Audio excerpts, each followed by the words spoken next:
All right.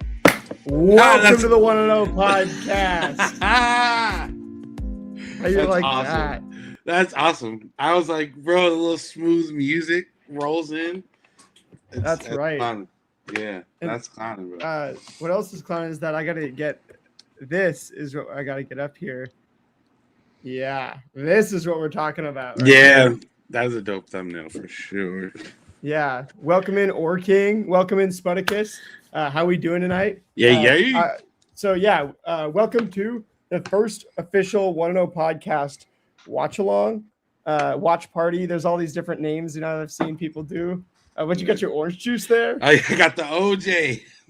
There we go. Vitamin C. And yes, sir. I actually, speaking of drinks, I had an idea. So there's the 999 challenge, right? Where you do 9 hot beers or whatever. Yeah. I figured that today, let's do the 999 challenge with water. We're gonna we're gonna drink a glass of water each one of the 9 innings. So even no matter what happens during the game, gotta stay hydrated. It is the second hottest day of the year in Seattle. Crazy. It's 92 right now here. What is it in Cali? Did we beat you guys once? It's 92 at the crib. Yeah. Oh yeah, you beat us today. Weather today. Man. Our high was like 80 something today. It's 78. Yeah, 78 here. So. All right. Yeah, 78, bro. You beat us, smacked us. There we 92? go. Jeez. Yeah, that's warm. And, that plays into the game because we got our, obviously this game now. Let's get into it. So the story of this game, we picked the day that works for us, to do our first watch along, really. We've been wanting to do this for a while, for months, actually. We're going to do a Pirates game, that we had to, but we finally nailed everything down. StreamYard has honestly made it pretty easy for us, do stuff like this. So we nailed it down, and it just so happens that there, will there be storylines in any given, watch along game, right? Are we just doing a watch along for a random game 102 of the year out of 162, or is this, a specific game for any reason? And the answer today is that it actually is a specific game that we want to watch. You got a real storyline here. Chase Burns, one of the best pitchers in all of baseball, going up against Luis Castillo. Two guys who, these are Reds pitching development products. And both of them, by their current team that they're going to pitch for tonight, were given a $105 million extension. Now, Chase Burns, this is his first start of his extension, of his 7-year, $105 million extension. Luis Castillo, on the other hand, this might be his final start as a Mariner of his 5-year, $107 million extension. So, man, Don, what do you think of that? I mean, it's pretty cool, them both being the Reds products and just seeing, kind of a time lapse of a player's, timeline, so to say. So that's really cool. I really hope Luis can put that work in. We really want to keep our boy around, and we want to see him shine off that. We want to see him, do well. So. It's crazy, bro. It's crazy. It's just crazy how the game goes, too, It's crazy how the game goes, man. No doubt. With Luis Castillo, does he get traded? That is, something I'd love you guys to chime in on the chat, but it's like, we don't know whether the Mariners can or will trade Luis Castillo. Yeah. If they could, they would, and we will see very, very soon in the next 10 days. Trade deadline 10 days away. But we got to talk about this game. There's 3 predictions that we do for every game. I don't always post them in my pre-game stuff anymore, but I'll get this up here on the screen for us. So let me go ahead and share this to you guys. I'm going to share us the game preview, and yes, sir. Let's see what we can see. And kaboom! Oh. Drop kaboom. There's the kaboom. StatCast, game preview. We can't see all the other scores right here. That happens, I think, sometimes. I don't know. But, here's our game preview. Obviously, so the Reds last night, I had Spencer Steer hitting cleanup. He's out of the lineup entirely. TJ Friedel was out of the lineup. He moved back into the lineup playing center field. Dane Myers also out of the lineup. They're even resting their catcher, Tyler Stevenson. Somebody who's been talked about as a trade candidate for them. you do have the two former Mariners prospects, both of whom were traded for Luis Castillo, Edwin Arroyo and Noel V. Marte. Don, Hey. And then obviously you've got the return of Eugenio Suarez, which we talked about yesterday. An Right, amazing right. first at bat back. What do you see with this Reds lineup that Luis Castillo is going to have to work around? Man, it's always a threat when you got Ellie out there, and of course you got good vibes, Gino out there. So there's things to juggle, I'd say, but I mean we were able to get it done the other night, in a pretty dominating fashion. So I'm not seeing something to where I think that, Luis has all these like, oh man, there's these big problems. If he's doing his job, which we want him to do, I think he can weather the storm.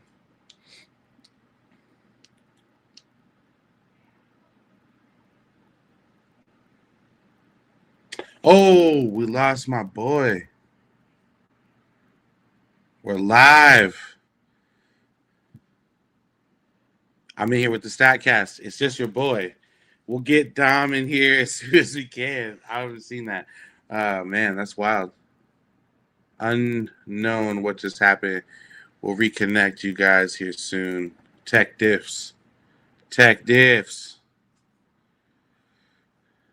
Oh, there I am. Okay. Hey, there he is. Hey, like, shout out bro. to Don holding down the fort. We got like, 1 minute exactly till scheduled game time. So we've got to do three things. Let's pick our one player to homer in the Mariners lineup. Let's pick our strikeouts for each starting pitcher. And we'll pick the score prediction. Starting with the strikeouts for the starting pitchers, I'm going to go Burns 11. I just am going to say that he's going to go off tonight. The heat, I think, is going to help his pitches, some of them play up.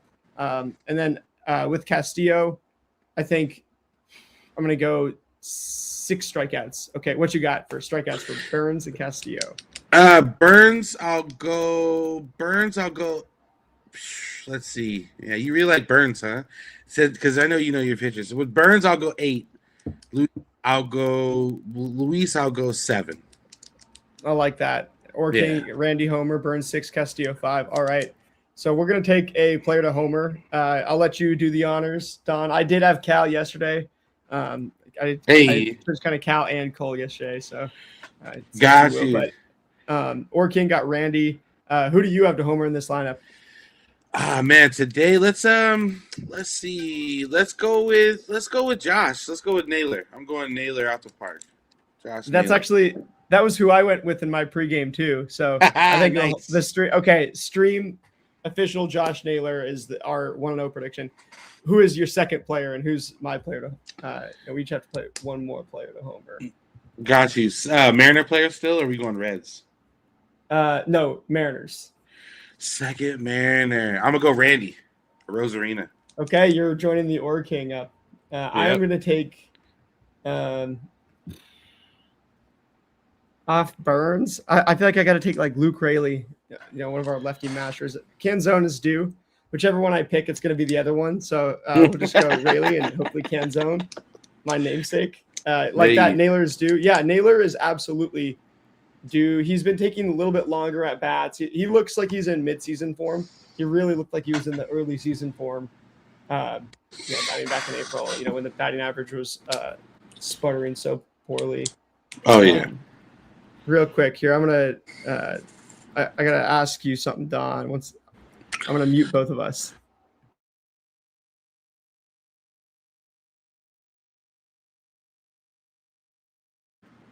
Here. Okay, I'm stay with us, guys. Stay with us. I'm gonna get us to the game though, real quick. So. Got you. He's just toggling us to the game, y'all. That thumbnail is so fire, though. Clean.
We are back. Sorry for the delay, everybody. I had to help Don get his game up, get the game up and stuff. Had to work through.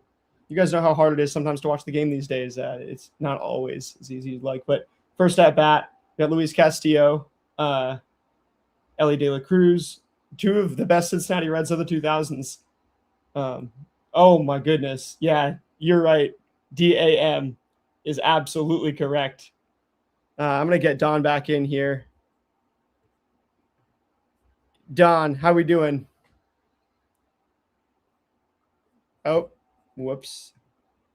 Is this? Don, can you hear me? Oh, I've got you muted. Oh, you muted yourself, Don. You're going to unmute yourself now.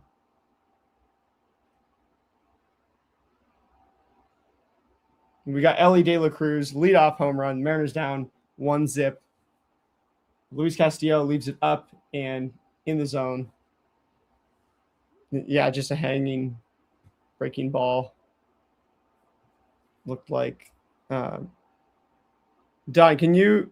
Are you mute? Did you mute yourself?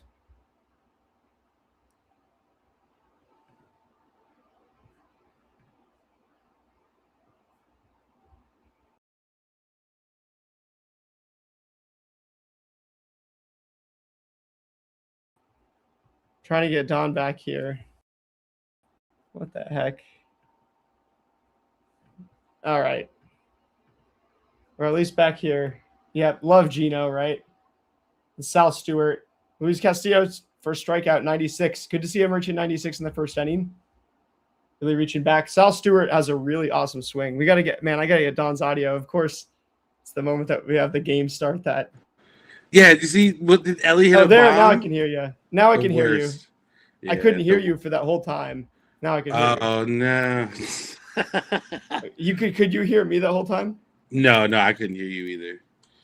Something was we had something broken. Sorry, everybody that did a rough first inning, both for the Mariners and for us. Do you see that Ellie leadoff homer?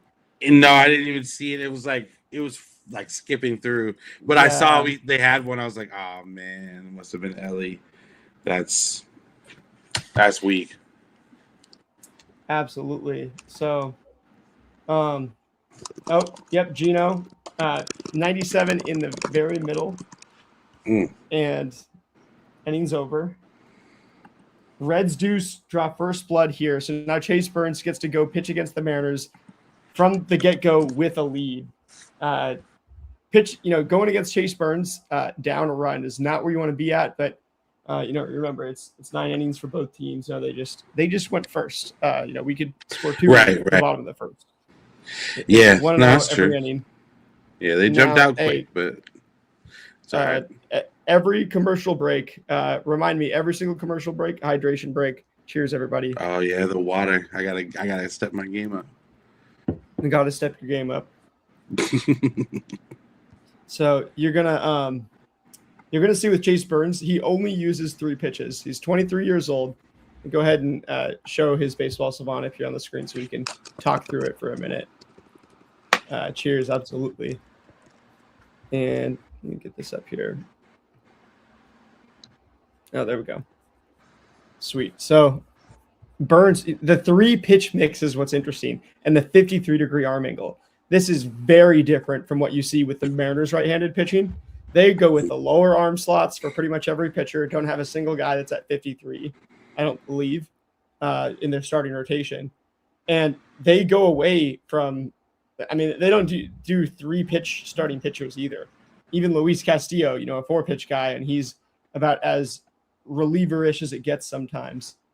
And when you look at, 60% four seam, 40% slider, the Mariners now don't have to face the, a 6-pitch mix for the first time in like a week. So Don, facing 3 pitches and 94% of the time, is it really like ones and zeros for the Mariners? It's more like black and white, yes and no. Is it a fastball or is it a breaking ball, right?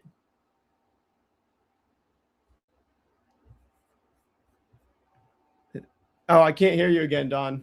I don't know what's going on your audio end. Okay, Don's jumping back in the stream, but Chase Burns, first pitch ball. Cole Young leading off as well. I mean, he is the type of hitter that you want leading off. He is not the quality of hitter necessarily. You'd like somebody, that's a little more experienced, maybe. You'd like a guy who has some more, maybe some more speed, things like that. Cole Young is a little bit of an underrated runner. And yeah, like Chase Burns comes in here 2-1 the count. Young hasn't even swung yet. Young hasn't swung. We might have to start a hashtag. He keeps getting into 3-ball counts. If he gets a 3-ball count, he does swing. It is a high fastball. He swings, puts it into the opposite field, and he only has 1 extra base hit to the opposite field, Cole Young, this year. So when I see that, I'm like, see if I can even pull him up right here as they show Chase Burns on TV. And I think we should be getting Don back here in a minute. Behind mine, yeah. Oh, well, now I think Randy's going to hit a homer. I hope he does. Yeah.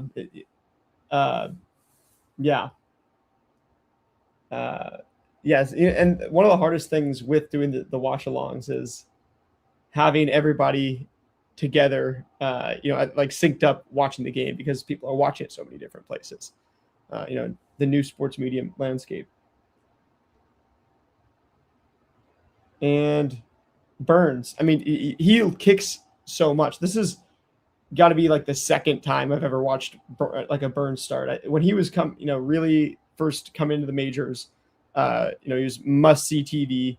Watched him a little bit.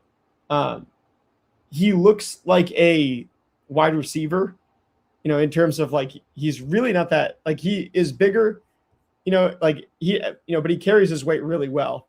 Like, I want to get back to this. By the way, so Cole Young, it's 4 doubles to the opposite field. They were shown at the stadium yesterday, and they were actually blocking one of the ones down the line that I remembered. So anyway, back to the actual game. 3-2 to Randy, walk. So Randy starts out with a walk. The Mariners 10 pitches in on Chase Burns through 2 plate appearances. And I have to say, the 1-0 mentality looks like it's strong for the Mariners today. See if I can get my guy Don back in here.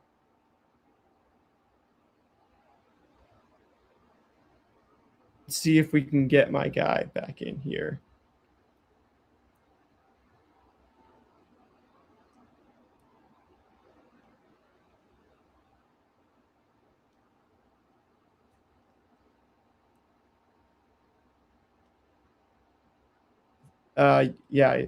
Try to sync up watching that's the best way. Like, for me, I found that the one Canzone, start again. Oh, that's called a strike. That probably would have been overturned, and Canzone had that insanely close call yesterday. He overturned by challenging with the ABS early in the game. Syncing up is key when you're watching the games with the streamers. 0-1 count, slider, bounces it. Jose Trevino starting behind the plate, as Tyler Stevenson is a trade candidate this offseason, I suppose. The Reds aren't going to extend him, and probably aren't going to re-sign him, so might as well get something for him. Canzone 1-1, and there's a ball, the slider high. Burns doesn't, it's tough to say a guy you don't usually watch week in, week out, but Burns does look like he doesn't have as much he does, like, he walks quite a bit. You count as 2-2. Okay, I'm 1 pitch behind you. There's a 2-1, and that's the 2. Now it's 2-2. 97 on the corner, foul off, Canzone. He's trying to put, the heater is there, right? 97, that's always going to be there. But if this is one of those starts for Chase Burns where he doesn't have everything that he'd normally want to have, how does he get through it? That's the key to being one of the top 15 pitchers, and not just a top 45 guy, top 30 guy. You might like not having those blow-ups when on the days you just don't have your pitches, which Burns has only got 3. So if one of them, like the slider, if you're throwing that on the opposite part of the strike zone than you're supposed to, Yeah, we might be 2 pitches behind. Yeah, is what it is. Yeah, behind the stream is the worst. I've been on like other people's watch alongs. Obviously, it's not their fault, or anything. But like everybody, one person, will react, and then everybody's like just waiting for the thing to happen. Can zone, another full count. So the Mariners 3 batters into this game, 2 full counts. Can zone, 3-2. Ooh, what a good fastball. Unfortunately, Burns does get can zone to pop out. He gets the fly ball that he wants. I thought, all I know about Chase Burns is what you see on the screen, other than maybe, seeing him once, and anybody can look at statistics. So I know him as like it says right here, he goes and gets a lot of strikeouts, but he also walks guys.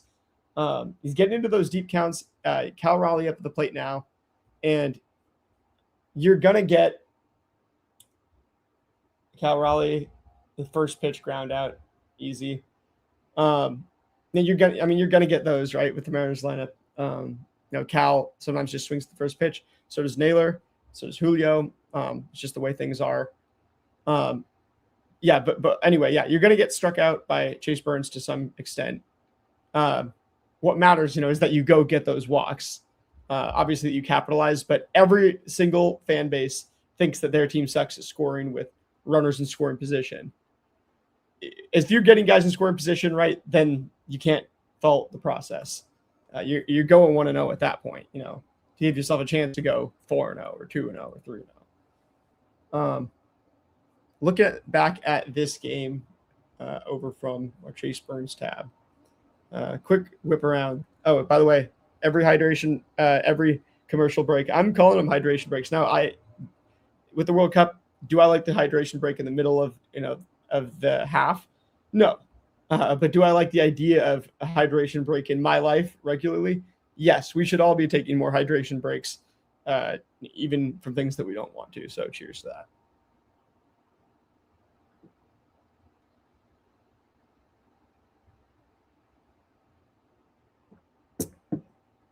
All right, nice little hydration break. The expected batting average is obviously going to take a while to normalize. Start looking at those more in the 5th inning or so. Ellie right over the wall in center field, 395, homer in 17 out of 30, 101.1. Go look at it where that pitch was. Here we go. So 8 pitch at bat. Shout out to Ellie De La Cruz. What happened to Don? He is having trouble with his stream and his audio. Like it kept muting both of us for each other when he would pull up his stream. So we're getting him back in here as soon as we can.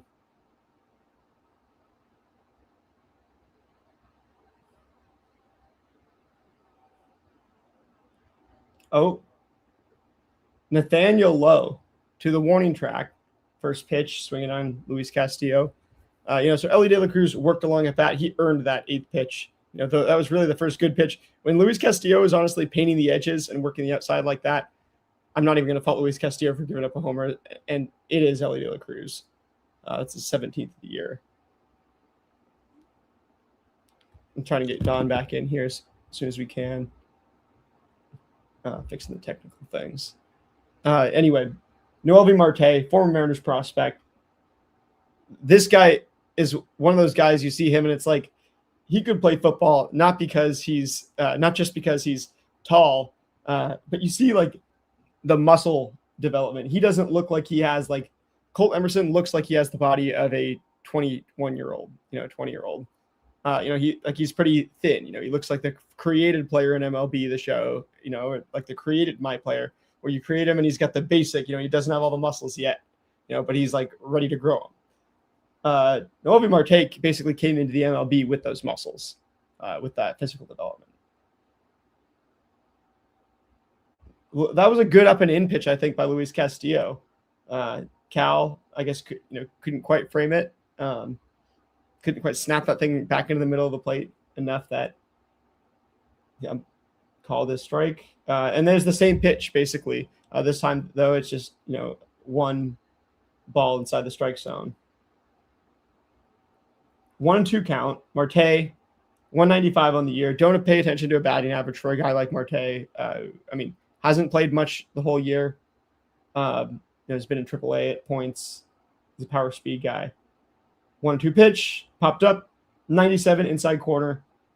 And hey, you might be a lanky athletic player, but pitch you inside, then there's a lot of arm there that you're gonna have to basically, like crunch up and find a way to get to that pitch, while still being athletic and not having a lumpy swing.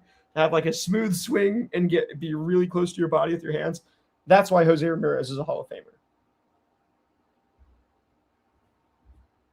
Jose Trevino, this is a guy, at least the Reds get a little bit of a switch up here where Luis Castillo can't just say, okay, well, I'm going to go up and into you and, good luck. Because that's basically what Luis Castillo did to Noelvi Marte, a pitcher who, helped the Mariners quite a bit. And you see the guy that the Mariners traded for him who just has not developed, to hit that inside fastball. 1-1 count, Trevino, inside. Trevino throws his bat. It goes behind the backstop, right about the same place that Weston Wilson threw it last night. As a right-handed hitter, kind of letting it go at the end, and it goes behind, straight behind. The replay is going to show it here. Yeah, end of the swing, throw the bat behind, probably hit that brick wall behind the plate. A little bit to the inside of the on-deck circle. Every time I see Jose Trevino, I think of that Yankees year. Anyway, 1-2 count. 96 at the bottom of the zone. So Luis Castillo so far, I don't want to say, anything too quickly, but, he is painting. It's an absolute, clean on the inside, clean on the outside, ice cream paint job, whatever they say. And, okay, this, our little live game mode did spoil it. I haven't seen Trevino single yet. I'm still on a 2-2 count. I don't know about you guys. But yeah, Trevino is the guy he's fighting those pitches off the inside, trying to get some stuff outside. There's now I'm seeing the 2-2 pitch that goes outside. Another full count. A lot of full counts early on in this ball game. Cal and Jose Trevino catching up a little bit.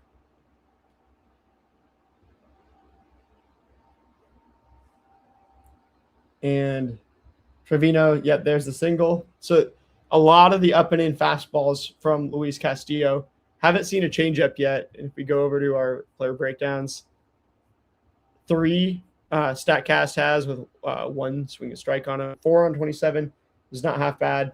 If you end up at 108 or whatever, 29 times, you know what I mean, 116. 16 on 116, like that's good. It's a little more than a 15% rate. Start TJ Friedel off with a strike. That was another paint job. He's really keeping it on the corner tonight. Luis Castillo's not throwing meatballs. The Ellie pitch, maybe the only one, and now he's really being cautious. There's a changeup right inside Friedel's knee in the left-handed batter's box. All right, Friedel, contact guy, 1-1. That slider, that was a perfect pitch. It would have been great for Cal to challenge that. I mean, that's inside the strike zone. Actually, pretty clearly inside the strike zone. The corners are where the ABS and the umps, and nobody can actually tell. Nobody can tell. Like Cal couldn't tell, I guarantee you, that was for sure a strike. Otherwise, he would have challenged it. But when it's right on the corner like that, that's where you run into these these things where the hitters don't challenge and it looks clear as day on television. The umpire doesn't see it. That's like the biggest thing that the ABS challenge system has taught me about the strike zone is that the edges, the corners of it are the spots that are the hardest to tell because it's a round ball with these jagged edges of corners. So you can really not be in the strike zone at all and catch that corner just with the very edge of the circle. Don, is he back? Get back in here.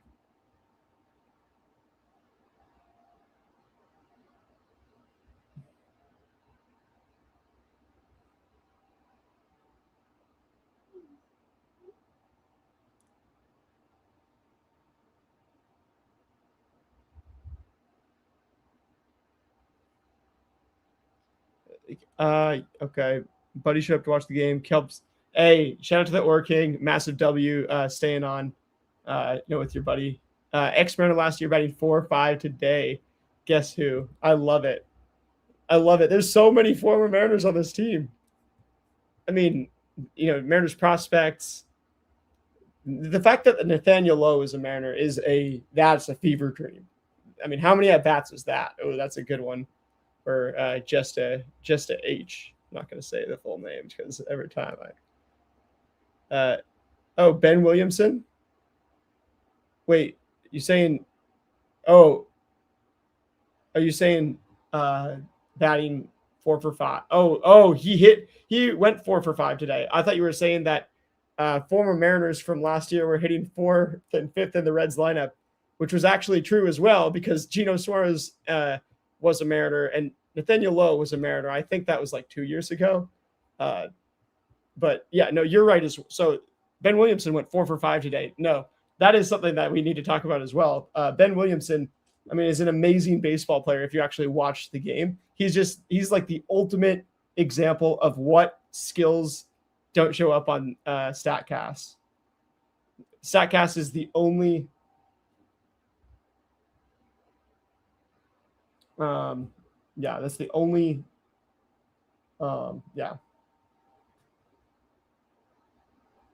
we never should have traded him. Can we get him back? I wish we could, but look how good the Rays are.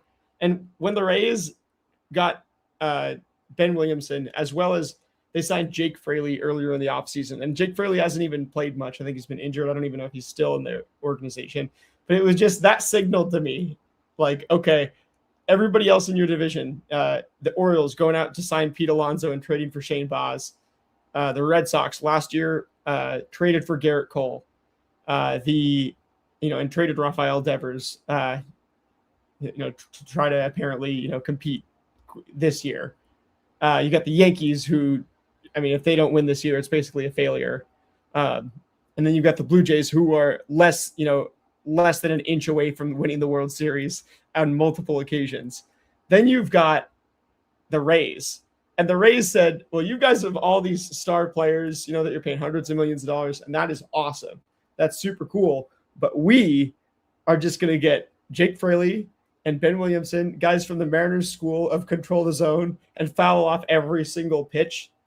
And we're just going to foul off every pitch, and we're just going to make the game glacially slow. And we're just not going to let you play the game you want to play, like ever. And every time I watch the Rays play a baseball game this year, they do not let the other team play the game the way they want to play. And Ben Williamson is so good. He is the ultimate pest. If I had, honestly, I need to do a pest tier list. That's something that we're going to do on the next, I don't even want to wait a week. I don't know if I'll do it next Tuesday. We might do it after the game today or something. Mariners about to go up against Chase Burns again. And I'm trying to get Don back on here as well.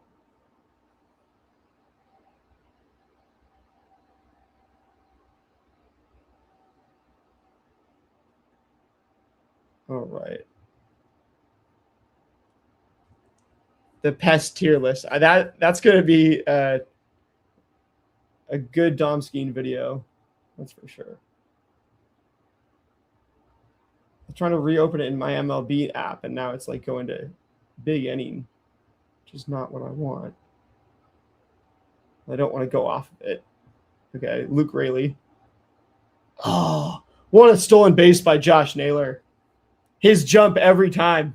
The slowest player in baseball keeps stealing bases, and that's his 20th on the season. That's Josh Naylor's 20th stolen base in the season in game 102, 20 and 102. I mean, he's easily going to hit 30. Will he hit 40? I guess, he could slow down and not hit 30. It's possible, but see, okay, that's one of the most annoying things in baseball is when strike two gets wasted, because you're letting your teammate steal, which is good for the team. But then strike three comes in and it's a breaking ball, and then you swing way over it because you're just like, sit fastball. Right. Luke Raley has the same problem as Cal Raleigh about like swinging outside the zone and also not swinging inside the zone when you're supposed to, like swing decisions being really, remarkably poor. But Luke Raley is the one who's like doing all the damage. Cal Raleigh just hasn't done the damage, obviously, except for like last night, the 10 homers. He doesn't look skill wise like he's gone, and power wise either. I mean, he does the same things. He's been injured, and he's been in a massive, massive slump. And I hate to say it, but it might be the biggest decrease from one year to the next in homers in an MLB season. And the Mariners now got a runner on second base because of Josh Naylor, who singled.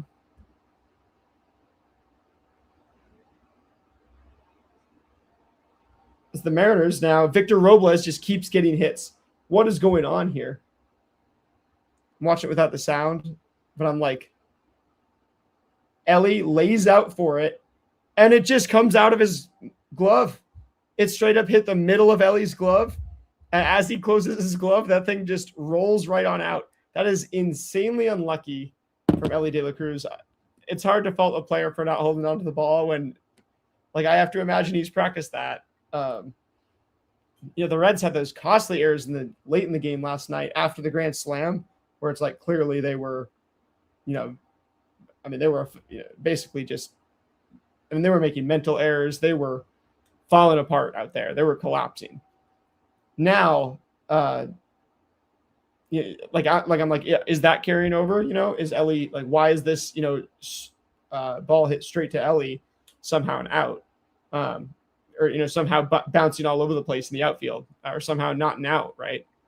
You got Colt Emerson up and a 2-0 count early. So the Mariners, are they going 1-0 or what?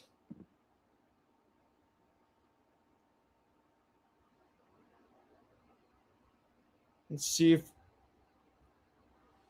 I'll let you guys know pretty soon if we're going to be able to get Don back. We're really trying to, but the audio thing, that's a bummer. The technology, is one of the main reasons I haven't done more of these live streams. Just kind of figuring out a way to do everything.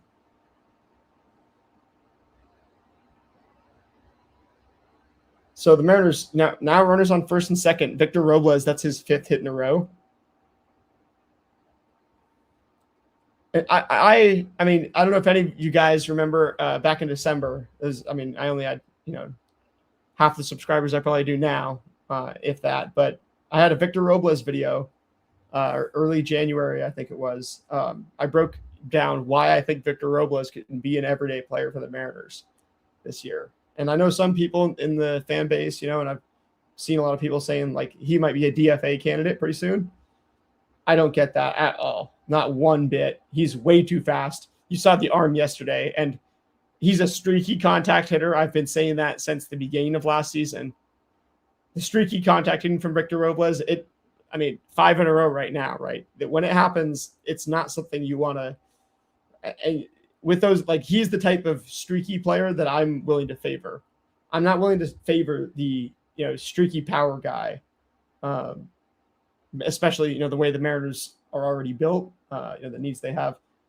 So Chase Burns works himself back into the count from 2-0 against Colt Emerson, and the 23-year-old fans the 21-year-old. Breaking ball down.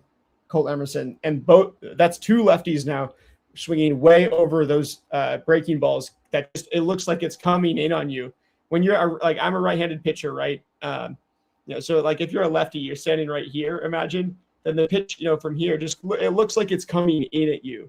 You play MLB The Show, you know what I'm talking about. Is Weston Wilson now up, and he goes 1-0. So the Mariners are just going 1-0 a whole lot. I might have to record the stat of how many times the Mariners went 1-0 on an at-bat in this ball game out of total at-bats and plate appearances. And that's actually something that I can easily search on Baseball Savant, so I can show you guys that.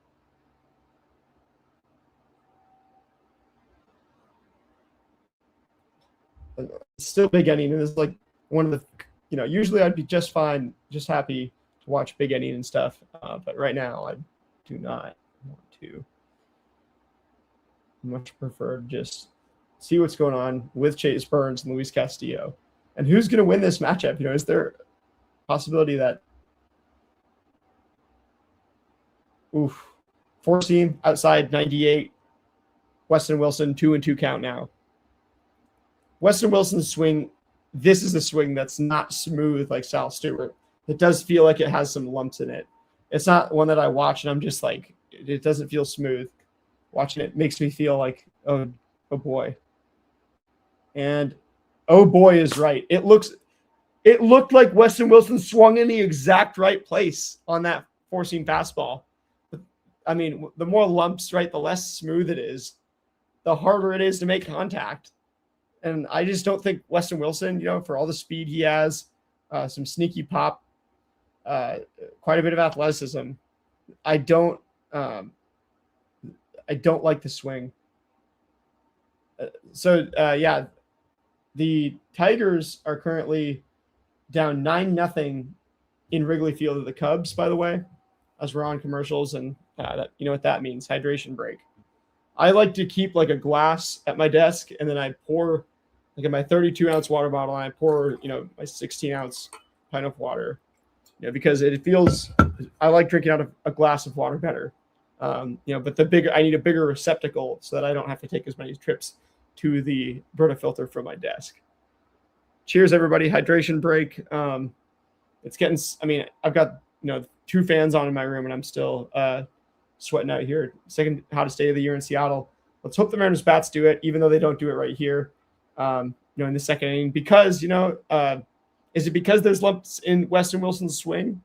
Or is it because, you could pick either of the other 2 outs, and go at those as well. But remember, as long as you go 1-0 every pitch, stay stoic, give all glory to God, you can't lose. Cheers, everybody.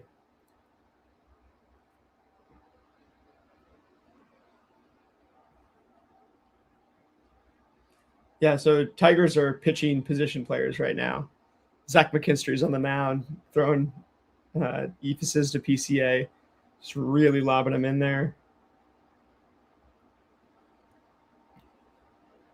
So, yeah, if you're on the MLB app and you want to see something else entertaining, go ahead and throw that on.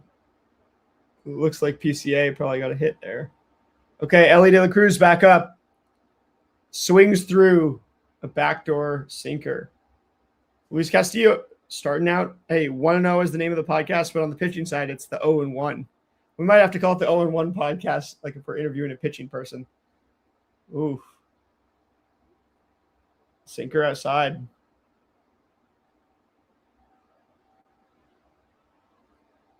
Yeah, real bad baseball in Chicago. Pretty funny, though.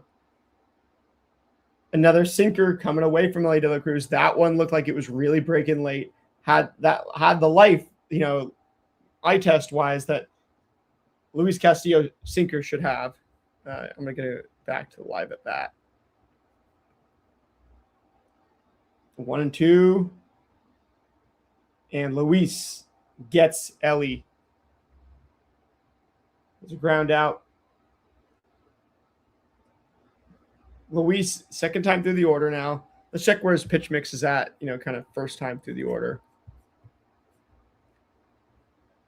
So first time through the order, he's 37% four seam, 34% sinker, 17% changeup, 11% slider. That's very even compared to what Luis Castillo is usually doing. And I will say, sometimes it feels like, I'm being too much of an optimist, even to myself. Luis Castillo's pitches look like they have life. If not for that, the one homer. And he gets another ground out. This one right back to the mound, Sal Stewart. Yeah, it's very, very even pitch mix. You know, keep the raking going absolutely from last night. Or King, that is the key. Shout out to Or King, one of the top fans in here. Just H, you are absolutely one of the top fans as well. And Game Day Sports Cards, you have been awesome to have in here recently. One of the top ones as well. And Sputicus, shout out at the beginning. JJ Bleday, Castillo, 1-0, get back in the count with the strike. No, he's liking his pitches that are moving arm side into the right-handed batter's box against these left-handers. So, I mean, showing you guys on here, it's like that's where he's putting, some of these pitches, and he's like, it seems like that's what he wants to do. Like, you guys are just going to chase us, into the other batter's box.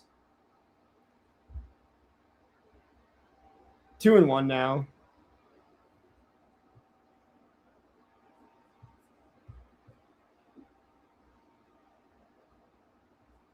There's this really cool feature on here, the Vizcast, which sometimes it's tough to get it working real well, but yeah, like Bleday right here, 2-2.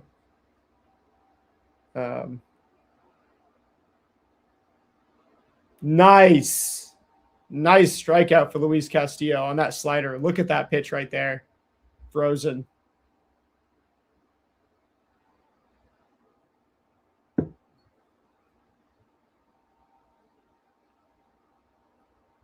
With Luis right now, the slider is really working for him. He's thrown it a couple times and had these hitters looking like whoa, like as if it was a Munoz slider, when the Munoz slider is working. He's controlling these pitches out of the zone on purpose, and I think he's doing a good job of that. I don't want to go away from this tab because this tab is, it's in the beta stage. It's tough to sometimes get it back up and stuff, but I do want to go see Luis Castillo's Illustrator right here. See what they say about. And so you see all these pitches outside. I know, if you don't look at these pitch charts all the time, it might be like, okay, I don't know what's normal, but these pitches, right, were like to these hitters. These pitches way over here were to the right-handed hitters, which are, these ones on the left of your screen. Then, looking at this hitter right here that I'm dragging the cursor over, the hitter on the right on your screen is seeing pitches over in the right-handed batter's box. Luis Castillo, interesting having that zone rate super low.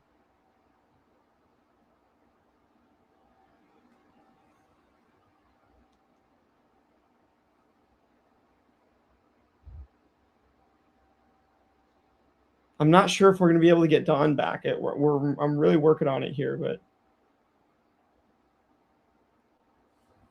unfortunately, yeah, he's having issues with his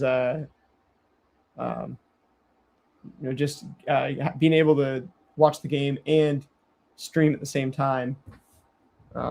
So it's too bad. I mean, we missed a bunch of weeks there in June. In July, we've been having a blast on the 1-0 pod. Cole Young, 0-1 count. Let's get back to Vizcast. Boom.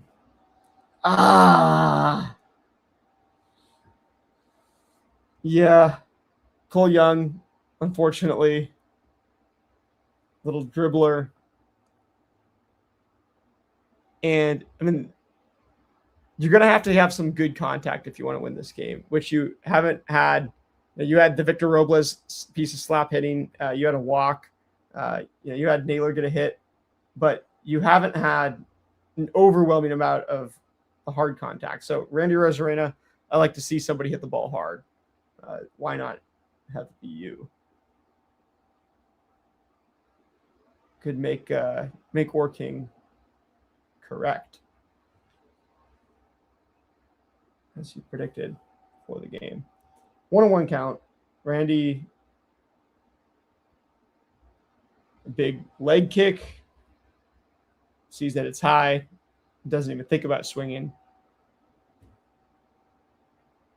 So he wants something a little lower, maybe. He's going to get it right here. And that's below the strike zone, four seam. So Brandy said, nope. And now it's 3-1. 1 out here, bottom of the third. Burns at 43 pitches. He's got a weird stance sometimes. I applaud it. 96 middle. You're not going to get a better pitch to hit than this. This 3-1 pitch that's coming onto your screen right now. On Vizcast. But yeah, look at that middle 96. 3-2 pitch now. Randy struck out. He gets a 90-mile-an-hour slider. That 91 slider, it's freezing on the screen, but yep, you see where it ends up, middle of the plate. Middle, 2 pitches in a row. One of them popped foul. One of them, you take the slider, nasty for Chase Burns. Looks like it was diving away, even though ends up in the middle of the plate. Canzone over the slider. So there's now a couple sliders in a row. And it's a 90-mile-an-hour slider. So that's, Munoz, has to really reach back to get to 88, 89. He reaches back. He's like angry now. Seeing like the way that he's throwing the ball, it looks like he's trying to throw it harder and like sacrificing a little bit of control. This guy, I can tell he's a gamer. You don't want to go against him. He hates giving you something. Canzone ends up grounding out. It gets behind 0-2. Defensive. And they are showing the Eugenio Suarez tribute from last night. Or was that from tonight as well? Maybe they did another one. Wouldn't be surprised, and that would be awesome if they did. Oh no, they're showing that because Gino is coming up to start the next inning from last night. That was beautiful to be there for. Going back and watching that Grand Slam, it always brings a tear to my eye. Like Gino Suarez, the one thing that I want to remain as his legacy is the best locker room, the best locker room Mariner of all time, or the best clubhouse guy, best clubhouse Mariner of all time. I'd like to hear anybody propose, anybody who you can make an argument for even being close to that level, because Gino's impact in the clubhouse is pretty, that's verified as true by a lot of people within it, and from the outside, it looks that way in a way that would be really hard to perceive without it being true. And this game, end of the third inning.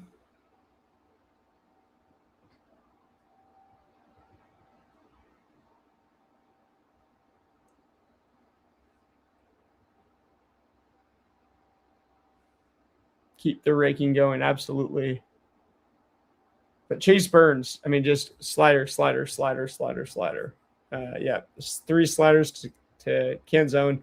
Really reaches back on these two, and that 89.6, 89.5, then the 87.3, that one, and way below. And Canzone feels the need to put it in play. He's defending the zone so hard that he ends up, right there, swinging at it, and putting it in play. Oh, Gino Suarez swinging first pitch to center field. That's gone. Gino Suarez with a homer into the pen. Got to do it. Good vibes. Hey, I've got nothing to do except I almost need to get a cap. Grab my cap so I can go, hey, you know what? Tip of the cap, Gino Suarez. What he's done for, this ball club is enough where anytime he hits a homer against us, I'll just say, hey, shout out to Gino. Unfortunately, it's 2-0 Mariners. That doubles the deficit. Fortunately, it's only 2-0.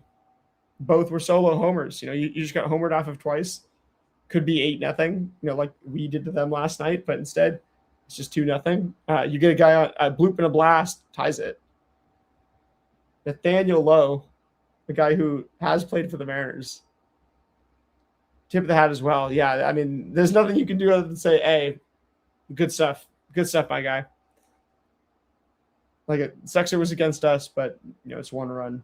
If it was a grand slam, and we're like late in the game, then I'd be like, man, that hurts a little bit. But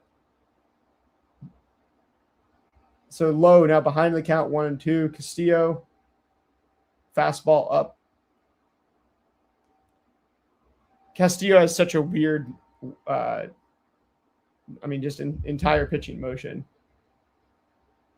I'd be curious to know who's the most similar pitchers to Luis Castillo in terms of mechanics as Nathaniel Lowe.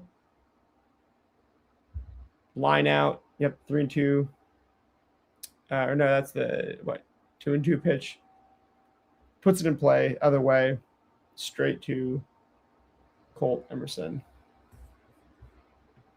Or was that? Yeah, it almost looked like Weston Wilson. Maybe I'm just seeing things. I was like looking between screens for a sec.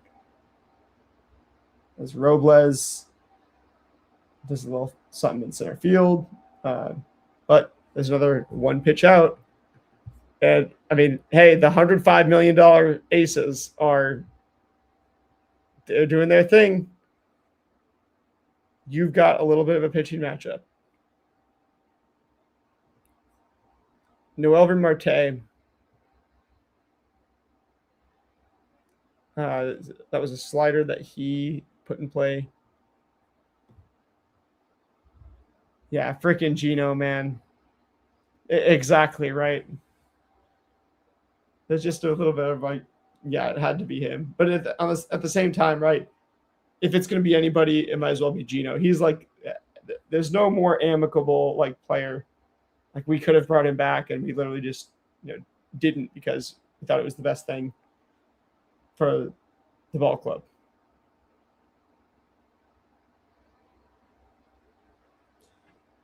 I'm trying to get Don back. It looks like he's not having any luck. So for the time being, no Don. Maybe I don't know. Maybe he's able to fix this, but he's pretty much exhausted all of his avenues. So might just be me, but that's all right. We've got a little bit of a pitching duel that we're settling into with Burns rearing back and throwing some angry sliders to Dominic Canzone.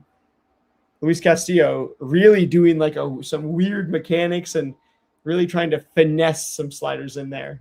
Burns is like throwing it hard, and you can tell like he's, like trying to force the ball down the mound. You can tell. Then Luis is like really trying to like he's doing these really like elaborate motions with his arm, which he always does that, but it looks even more than usual tonight. And you see the position that he's ending up in when he pitches. It's not like the full. Sometimes he ends up in like the full twist or something. It's not like that. He's just ending up like. I can tell that, like what it looks like to me from Luis Castillo is when I play catch, and I'm doing something that's very not fundamental, but I'm feeling it at that moment. That's what it looks like for Luis Castillo. And Luis Castillo has he has amazing control tonight. So if that's what it's going to be, we'll take it. You're just riding with what works today, riding the hot hand, kind of letting your pitching motion be fluid during the season. Because the last thing you want to do is be out there and not be loose. So Chase Burns was born in Italy, highest baseball reference WAR. Alex Liddy's on that list. The first Italian-born player in the MLB. Anyway, I did not know Chase Burns was born in Italy. That is fascinating. I'm Italian myself, and I'm actually wearing a shirt that is in Italian. So, what do you know? Cal Raleigh, 0-1 count. Chase Burns.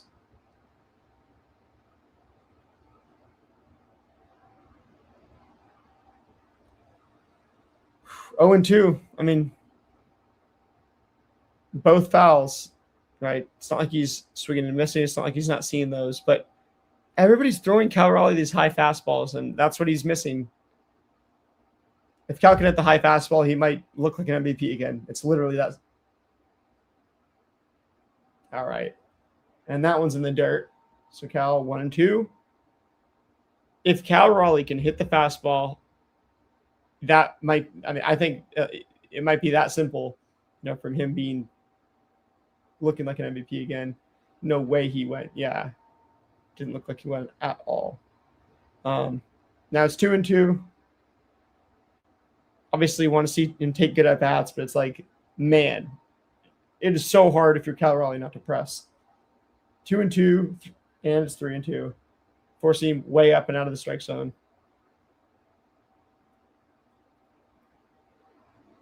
Okay, Burns, full count, Cal Raleigh. This is what we want. This is the opportunity you want. Ooh, and Cal fouls it off. Goes right off his ankle. They're saying that the Reds have a 69% win probability. Chat, do you agree with me? Or do you agree with this? Sorry. Do you agree with Baseball Savant that the Reds have a 69% win probability?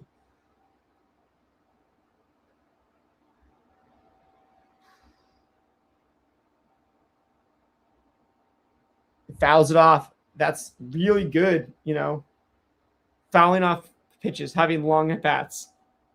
This is what we wanted to see from, Josh Naylor. I mentioned that earlier.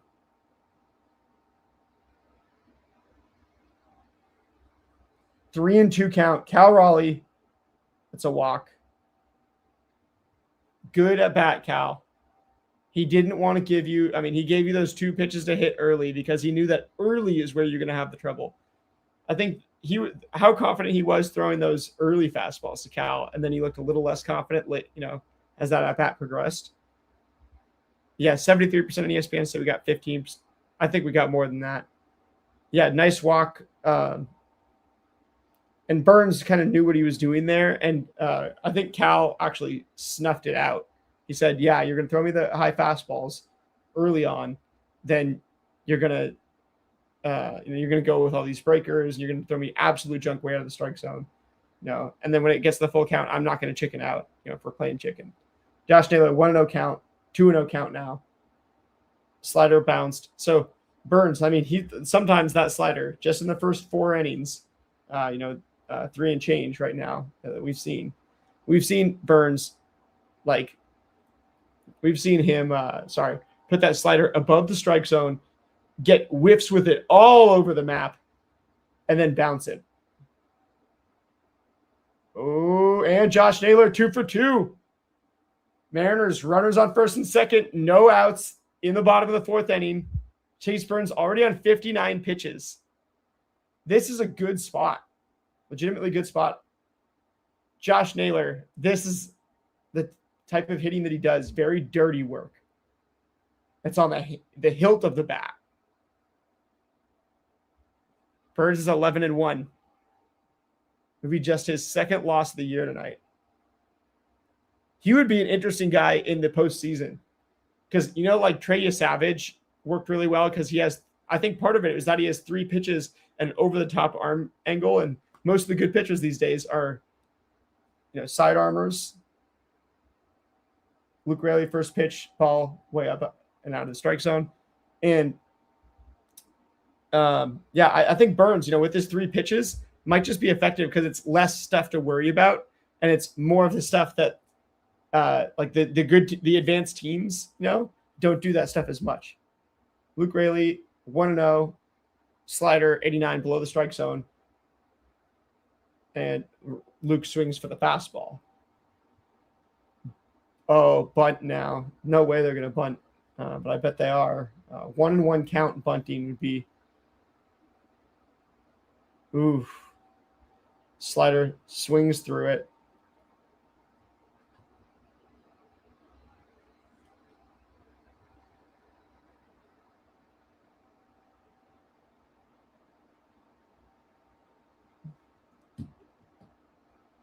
Another bounced. All right. 1-2 to 2-2.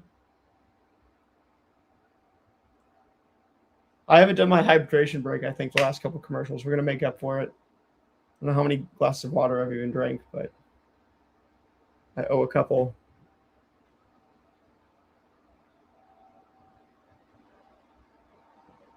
Luke swings through. Now you're at, oh boy.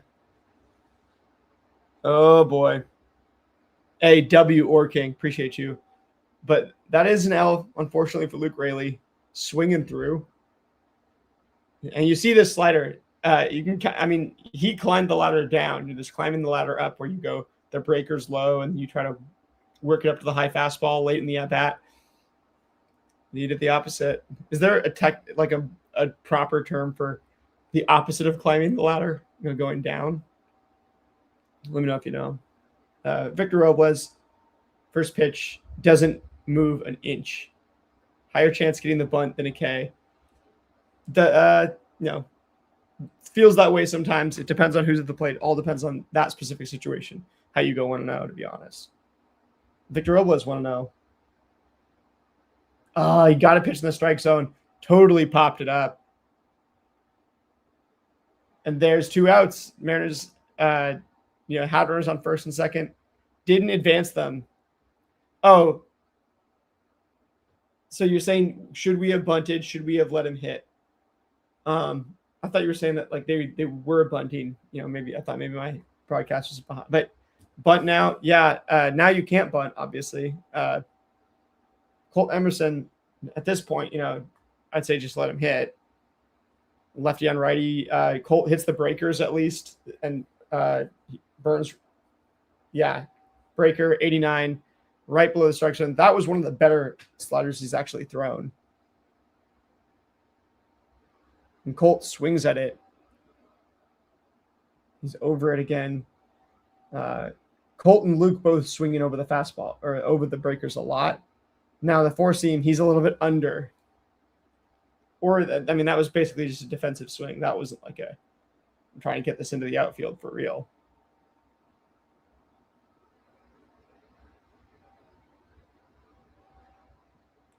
Colt 0-2. Chase Burns looks a second, delivers. So up and in on Colt. And now, he got him behind 0-2, and he's kind of just has him on the ropes, and he's just, going to not let him off the ropes. Does he throw him another slider out of the strike zone? I think Colt will see, he'll notice he won't swing at another low slider.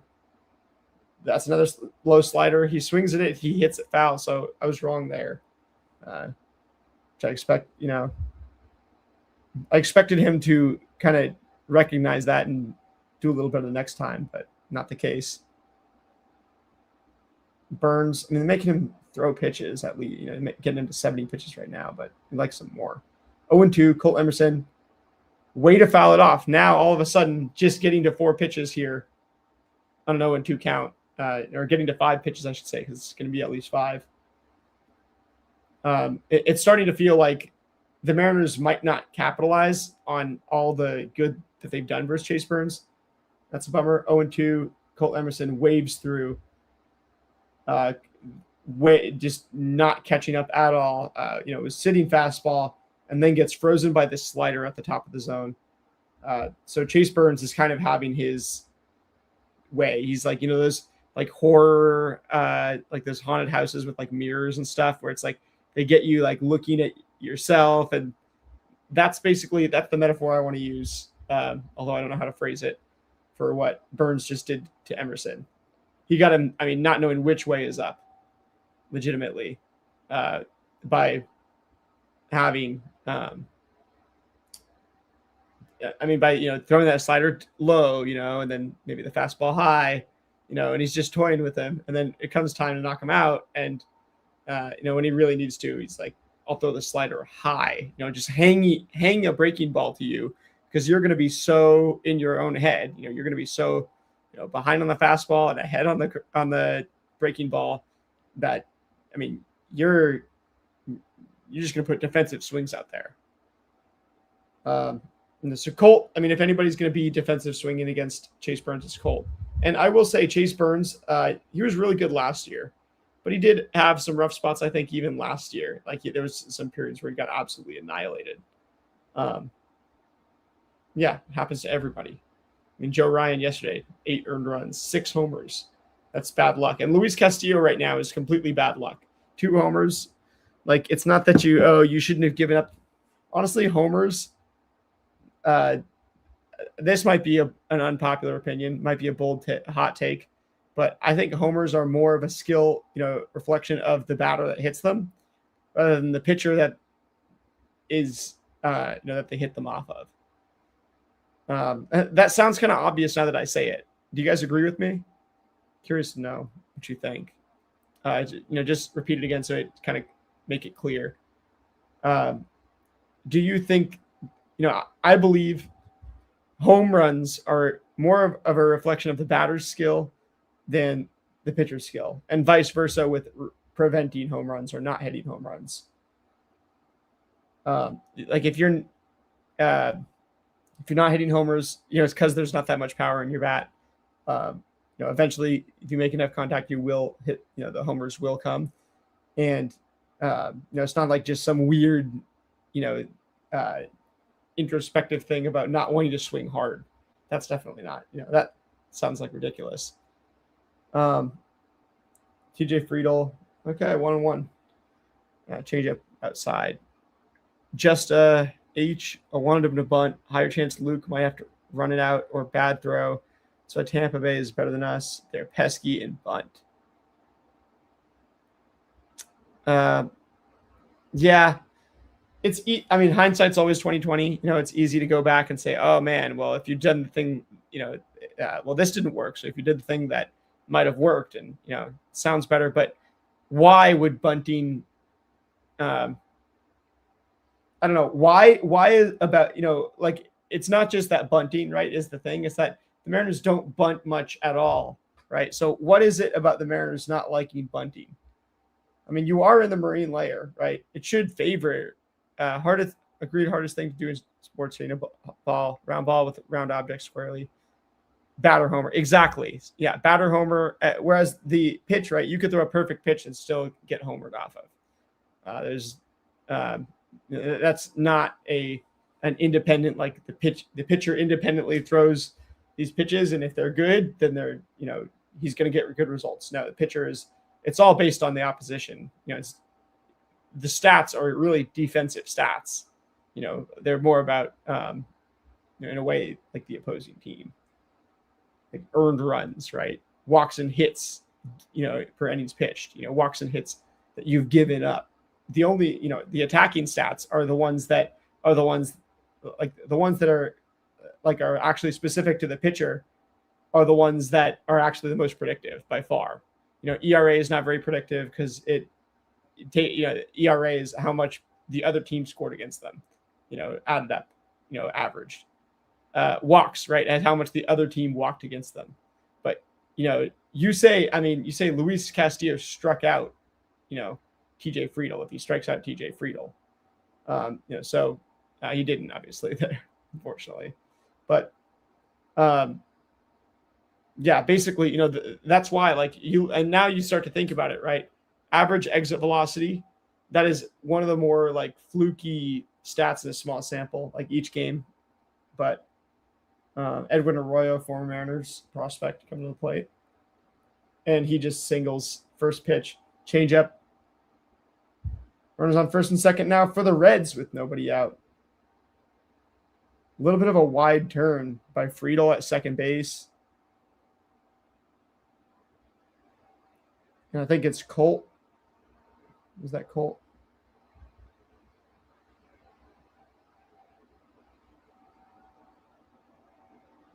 Friedel jumps over the baseball. Pretty athletic the way he does it, too. Edwin Arroyo just found the perfect spot, and he hit the ball in the perfect spot. And sometimes it's so hard to like. It's like, gosh, why? I always ask why. I'm like, why was Edwin Arroyo so good at hitting? Like, why did it look like he was so dialed and ready to hit that pitch?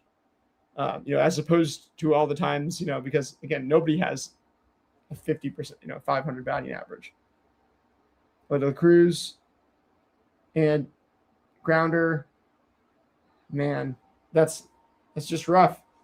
Ellie De La Cruz, just gives you that little grounder. You move the runners over for the Reds. Naylor, good little stop, a good little sliding stop, and good play. Luis Castillo tossing it to first to get the out, but it is, now second and third, one out. A long fly ball will make it 3-0 Reds, and that's why it's 78% Reds. Statcast doesn't, bet on the Mariners. They don't favor the Mariners heavily, and that's 82%. We're going to say after Ellie moves those runners over. Like a whole bunch of runs will swing it right back the other direction. But it's basically until those runs come, that's what the win probability is. But if you think the Mariners are going to score some runs between now and the end of this game, you should have no problem. You should, because once they score the runs, then they get back in the game. You can see where the momentum is going to go. All right. Sal Stewart, not many other guys you'd rather have up with that type of bat to ball skill. With runners on second and third, one out, looking for a sac fly or a base hit. Just get something into the outfield, put in a good place to the outfield. Luis Castillo attacks some forcing fastball outside. And Luis, right? It's going to be tough to get a double play now. But you get a double play, you get through one more inning, you get a quality start without giving up, without allowing any more damage, that is.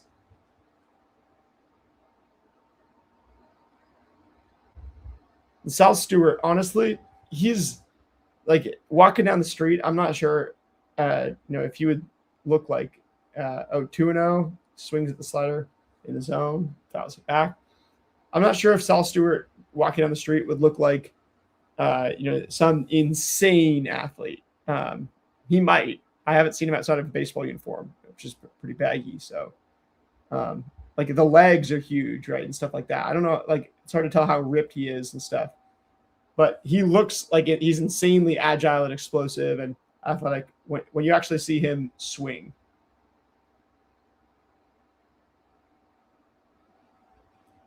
He looks a lot different without the beard, I will say. Clean shaven right now.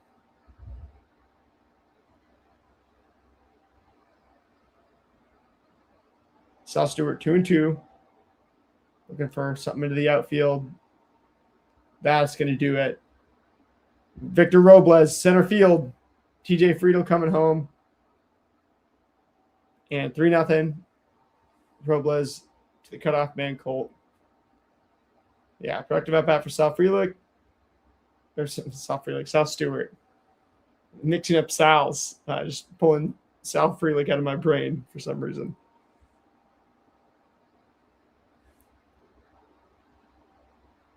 Yeah, I don't know what Luis Castillo can do there. Can you not throw a fastball way up and out of the strike zone? Because there's too much of a likelihood that he's going to put it in the outfield. I don't. At some point, you just have to say, you know what, the approach was okay. The fact there was already runners on second and third with one out put you in that position. Where a fly ball out to the outfield wasn't good enough. And then Robles again in center field, making the catch, the run this time.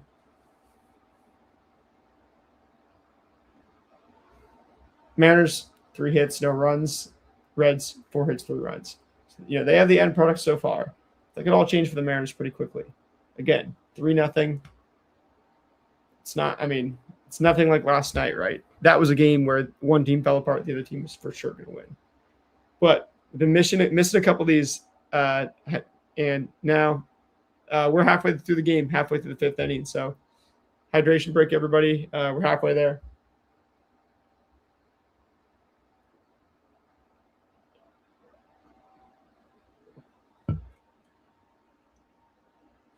Man, I want to do this thing with my guy Don. I feel like I got to bring you the stream. Even if I don't got my guy here, but it's a bummer that. I mean, he told me to just do it, just keep doing it, whatever. But yeah, technical difficulties on his side, unfortunately.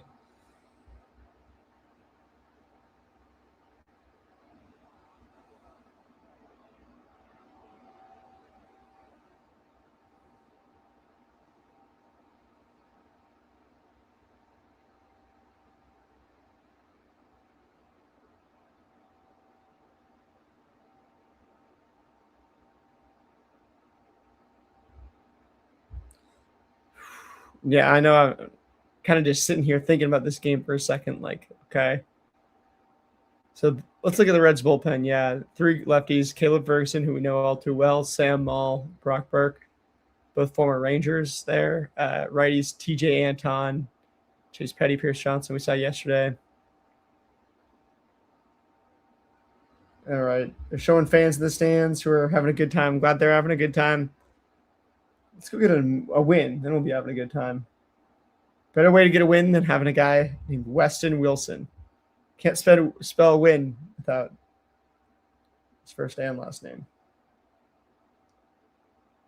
0-1, slider, Burns rearing back on the ground in the left-handed batter's box. 1-1. Weston Wilson, chain dangling for him. And he checks his swing, but yeah, he gets his first ball, gets back into the at-bat. Oh, no. Whoa. They did call that a strike. I was like, no. Way outside the strike zone, on the corner, though. Ump calls it a ball. Weston Wilson doesn't challenge. 1-2. Another check swing. Obviously didn't go. Wilson basically, when you have a swing that's not smooth at all, has so many lumps in it like that, it's a sign that you need to oh boy, and Weston Wilson puts one into the outfield, but straight to JJ Bleday. Yeah, when you have a swing like Weston Wilson where there's kind of a lot of lumps and it's not smooth, right? And it's tough to make contact. You basically can't just half swing, like one of those swings where it's like a really weird, jerky motion. So those guys like Weston Wilson with a less pretty, kind of an ugly swing. Mark Trumbo comes to mind as like kind of an ugly swing for me. Those guys can't check their swing either because it's all one motion. It's not all one motion, but it's something they kind of have to like throw themselves into the position to do.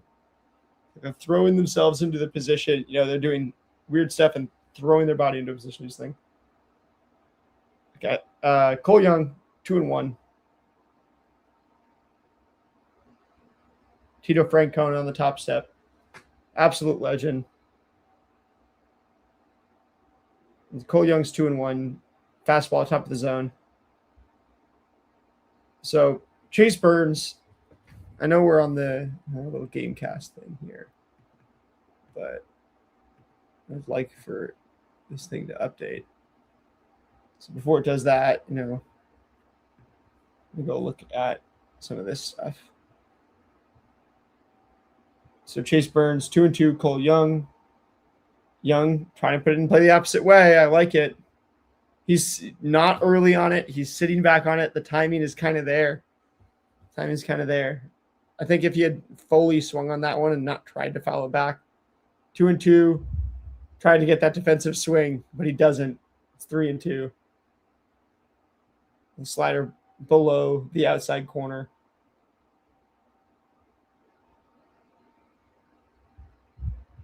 Young, 3-2, and that is Oh my gosh. Cole Young gets robbed. TJ Friedel going back in center field robs Cole Young of a base hit. What's the expected batting average on this? I'm gonna go ahead and say it was like 700. Yeah. Unlucky that your center fielder just barely had the room to go get it. He slides after he makes the catch. An all-out run. Mosquito trying to get on my laptop right now. Absolutely not. Mosquitoes are 0-1 Mosquito. Let's just say the Mosquito is 0-1.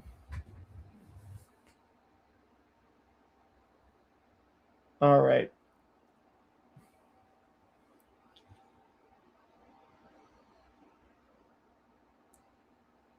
The Mariners 2 outs in the 5th inning now. You know, they've had a decent game against Burns, who's on 86 pitches, but the 1-1 to Randy. 96 middle. Randy fouls it off. Kind of grimaces like, ugh, can't believe I missed that. Randy angry, locked in, as per usual. Give me something to hit, dude. Give me one more thing to hit. You gave me something. Yeah, there's not something to hit. 2-2. And Burns is like, shoot, well, I missed middle. You know, can't do that again. But he's begging on it. He's really hoping I will. 2-2. No way. Randy chases. Yep. Bill Miller, first base. The umpire says Randy did not go. Correct. He did not go. Seems. Full count. Burns to Rosarena. Defensive swing. At least you foul it off. Jack, you say you figured out the tarp soft trends. What did you figure out about it?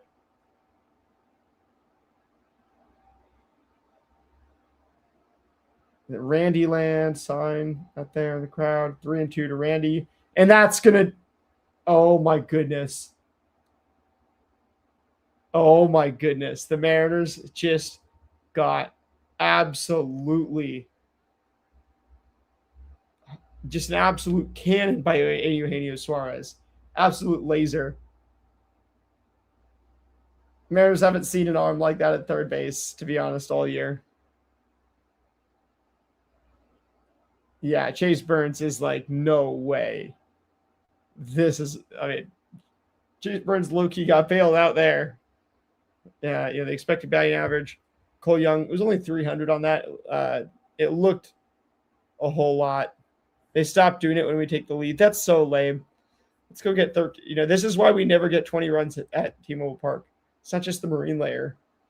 It's that, when we take the lead, right, everybody seems to leave the ballpark and think that, the game is over. There's so many people who are like, oh, well, I just saw, huge inning, the Mariners took the lead.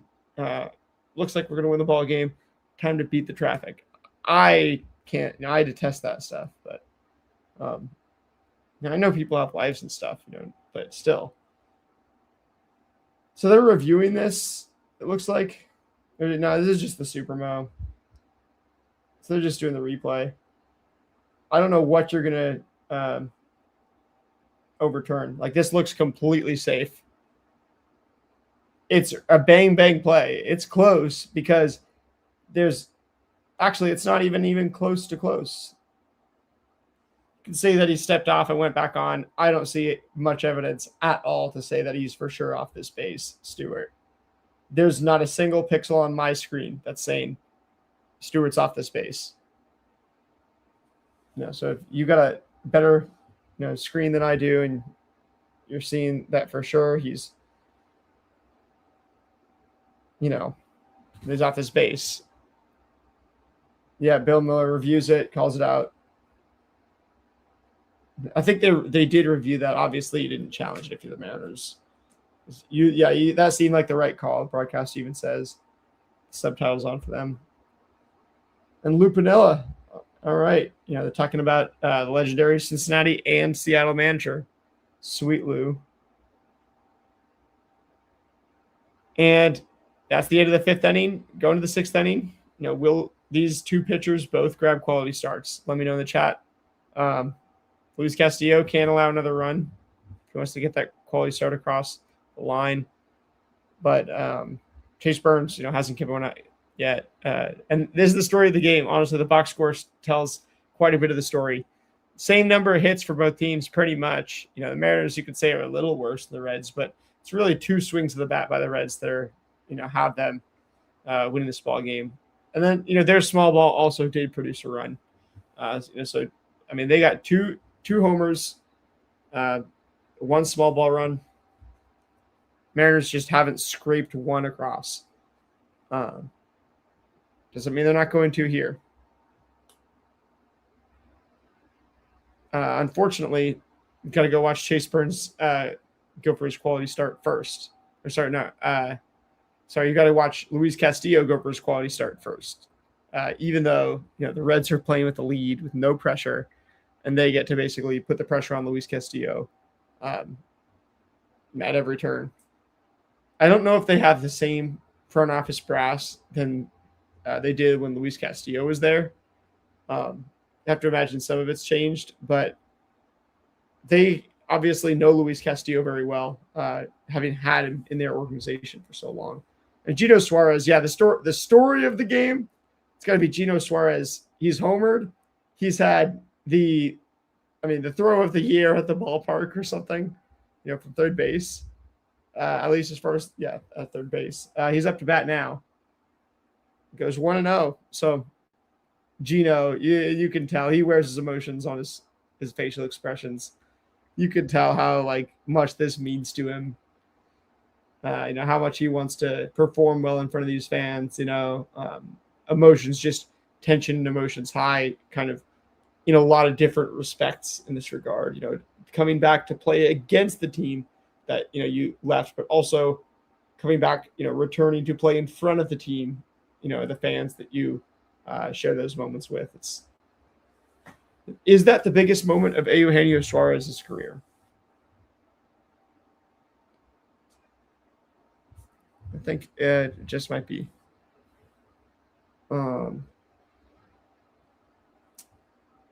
Jackknifes.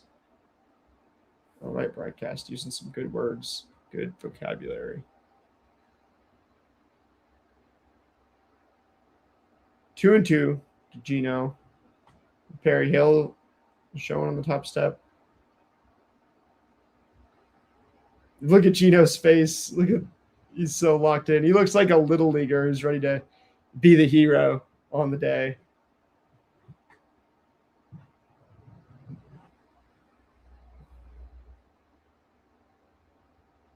All right, 3-2. Gino fouls off at the top of the strike zone. Pitch. Shoot. It's already a full count. You might as well throw him a ball. Might as well throw him something way outside the strike zone. See if he wants to chase it, just for old time's sake. But he grounds out. Probably a hard hit ball, regardless. So Gino's StatCast is going to look amazing tonight, as well as stat line, as well as highlights. This is one of the better kind of return games. I won't call it like a revenge game, but a return game. One of the best return games of all time. Obviously, number one's probably going to be. I can think of like 3 that really come to mind. I'm sure I'm missing some. But you got like Ichiro, both the day that he got traded, which I was, crying as a 13-year-old. The last day that I really, really cried. Remember, just as a kid, just Ichiro gets traded to the Yankees, plays in front of the fans in a Yankees uniform and, kind of salutes them. It's such a weird, it was a moment of growing up, realizing that could even happen for me. So, that's going to be one of the top memorable ones. Even if it was sad, I look back and it's going to be memorable forever. And then the Marlins, when Ichiro came in with the Marlins, hit the homer in the 9th inning. That was super, super fun. That was the last time he played at T-Mobile Park. Then there was the house that Griffey built. There was Griffey came back with the Reds. I think he hit a double or something, and then or Homer. And then I remember there was like all sorts of signs, like the house that Griffey built. So pretty awesome. Nathaniel Lowe, 1-2 count. I've been telling all these stories. Here's the pitch. Luis Castillo putting the four seam in the zone this time. Nate Lowe fouls it back. Nathaniel count stays at 1-2. Castillo on 84 pitches in the sixth. Here's the pitch. And that'll be 2-2. Slider way low. The way that comes out, right? You can tell sometimes when it comes out. And, the TV camera angle really helps you tell where the pitches are and everything, obviously. But, when you can tell that it's tunneling kind of down, that it's like coming out of the hand and it's just going down too fast. What's happened there? It's already 3-2 now. So full count. Nathaniel Lowe. Castillo. High, low, middle. High. And Nathaniel Lowe, but Victor Robles sliding in center field to make the catch in front of himself.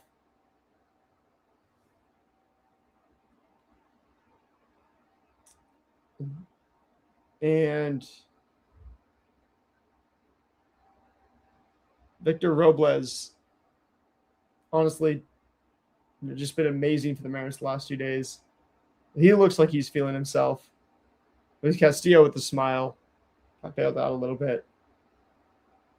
And Luis racing, foot race with Noel V. Marte to the bag.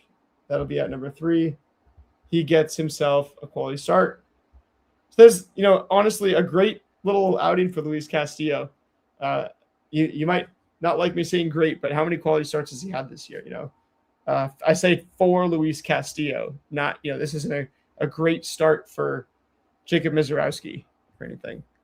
So Luis Castillo, 9 swinging strikes on 88 pitches. That's a competitive rate. That is not way too low.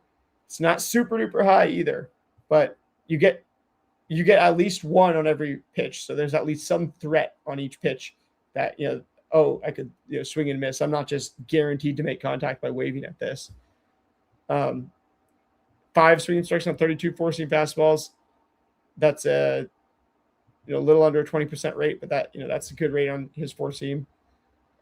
Even with the movement profile being very,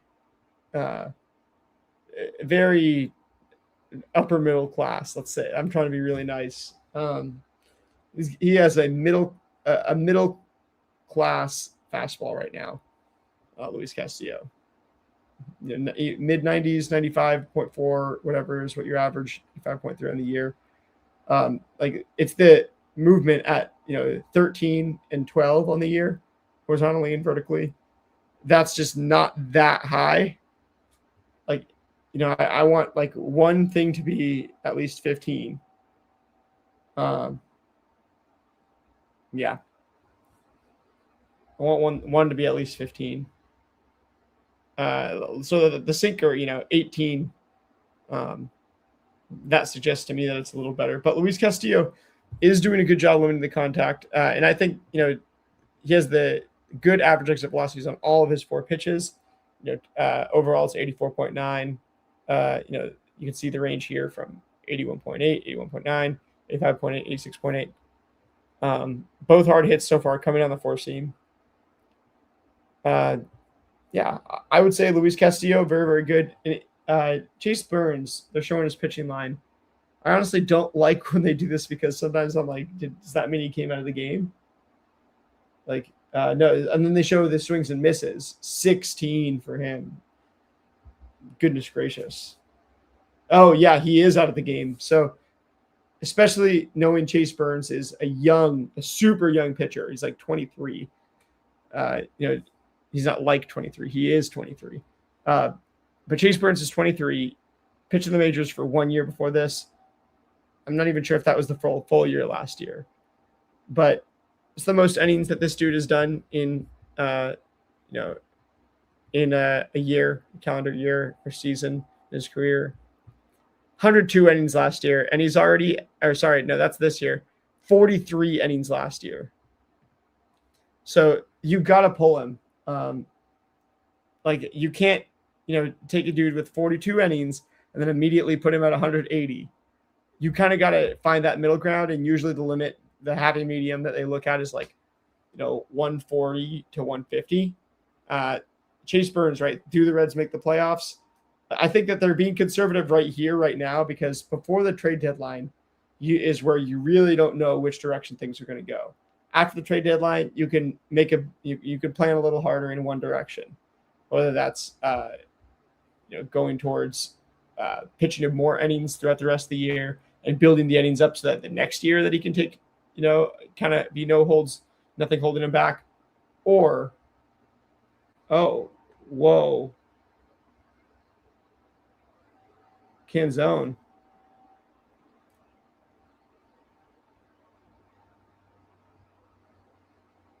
So Canzone's hurt. I was honestly looking too much at this Chase Birds thing, and so it's the back again for Dom Canzone. And we're going to see a video of it here. Does it look like last night? And swinging, rotating like crazy. It's normal for an MLB player. But yeah, it's very possible that he got injured, and there's nothing that we can see in the replay. Don't know if he's injured or not right now, but he's still hitting. 1-2 the count.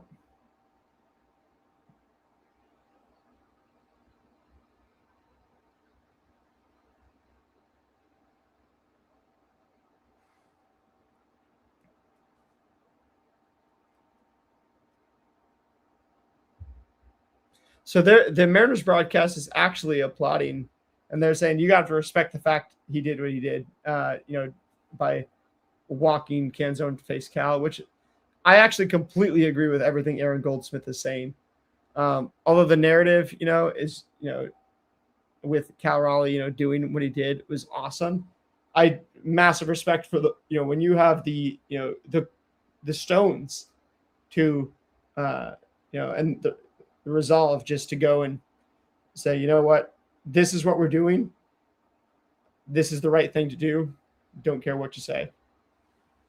Or don't care, even, no matter what the result is, this is the right decision.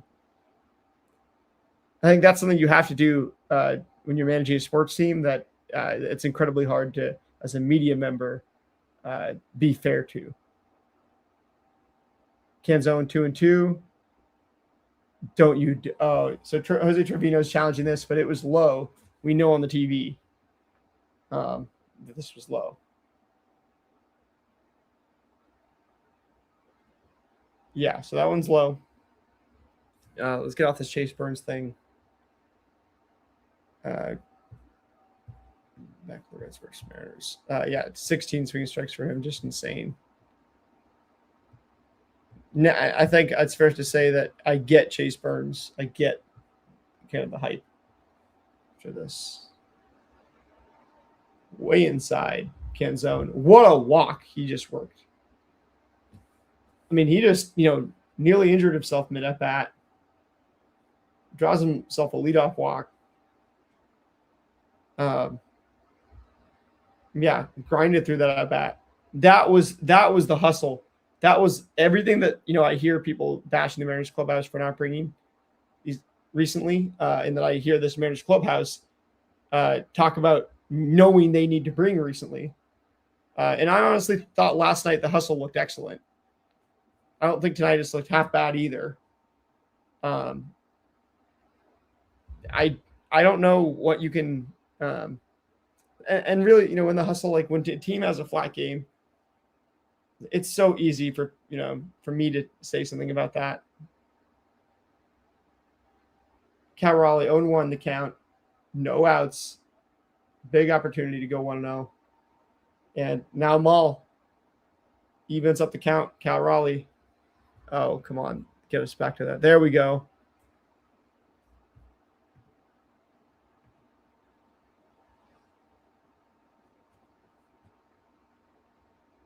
And Cal Raleigh, 1 ball, 1 strike, and he's ahead in the count. And Sam Wall is starting to like gallop around the mound. He's starting to like skip around the mound and stuff. There's little movements that don't look the way you'd like to see it. Like to see him looking. The sign in the crowd saying, "Do it for Jimothy." Yeah, I could care less, to be honest. Cal, 2-1 count. Throw over Canzone. Yeah, Sam Maul knows who he knows he's facing Cal Raleigh, and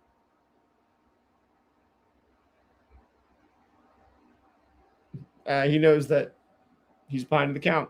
It's simply say that. Cal Raleigh, great opportunity to go 1-0. You're ahead of the count.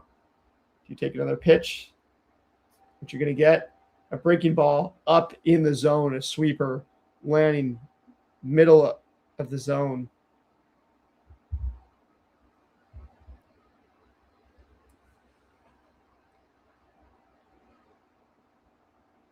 Two and two the count. Cal, keep going 1-0.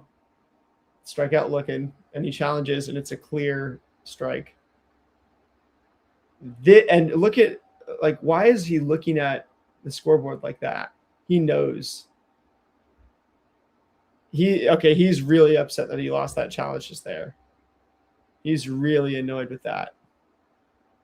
You can see, I don't think I've seen Cal wear emotion on his face like that in a while. There's something with the, that's like overthinking. That is, I mean, clearly it's not a physical thing, Cal Raleigh.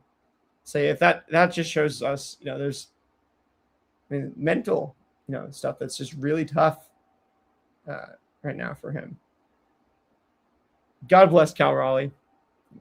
I don't think anybody's showing us the full spectrum of humanity more right now than Cal Raleigh. Josh Naylor, 0-1, Sam Maul. That'll be outside, sinker.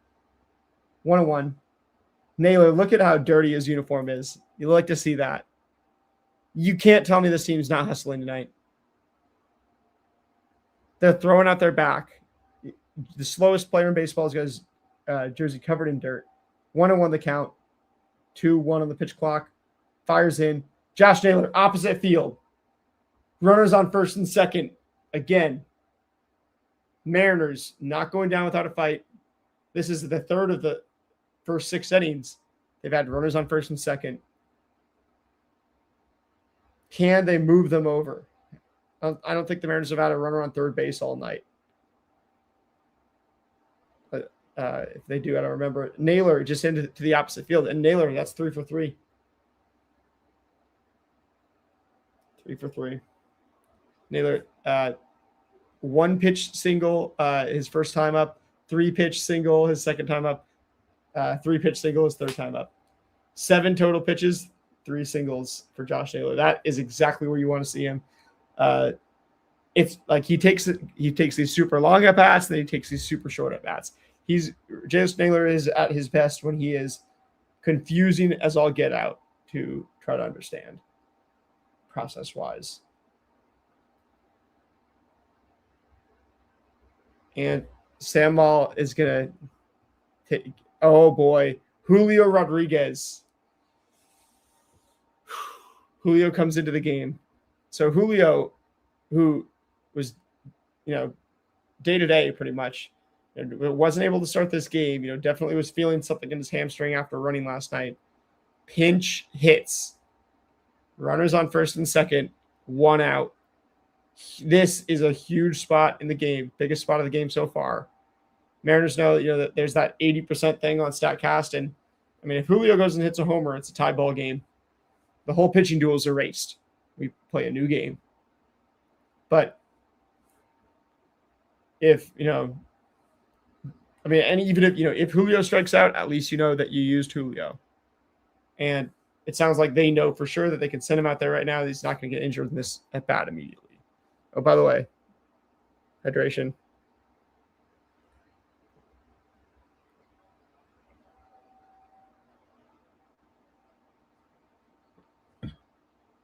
Need to get more water here in a minute. I will do it after this. I'm waiting until after this Julio at bat. Now, Julio, you got TJ Anton coming in. As you can see, 2 home runs given up, no triples, 2 doubles, 3 singles, or in the last 50 plate appearances. 12 strikeouts. That's a pretty high strikeout rate. That's a quarter. Okay. 8% sinker.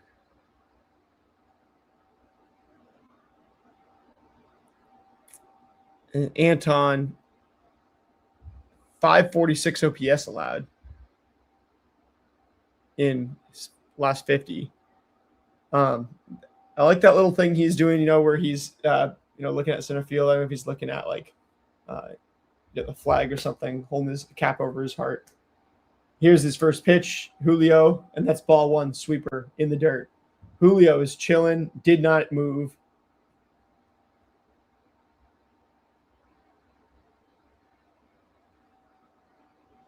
And Julio, 1-0. Inside corner, great sweeper by Anton. Can't even be mad at that. Julio shouldn't have swung at it. You got to take a strike, but 1-1 the count now. Don't want to go down, but you have to. Sweeper in the zone. Julio swings straight through it, straight through the middle of its path. And ends up being under it. That sweeper is nasty from Anton. And throws it again, 84. So 14% curveball. How much sweeper does this guy use? It's got to be, it's all he's thrown so far. It must be 60%. But, good by Julio to take time here on the 2-2 count. But, it does feel like, the Mariners put Julio in here and they're like, they must know that he's going to face a whole lot of sweepers. So, all right. Julio 2-2. The Reds put in Anton after Julio came in, which means obviously the Reds said, oh, Julio's coming in? Well, let's get a sweeper. And let's have TJ Anton. They're just a sweeper. And there you go. 2-2. 6th pitch on the way. Julio, good opposite field swing, but it's foul. Finally gets the bat to the ball.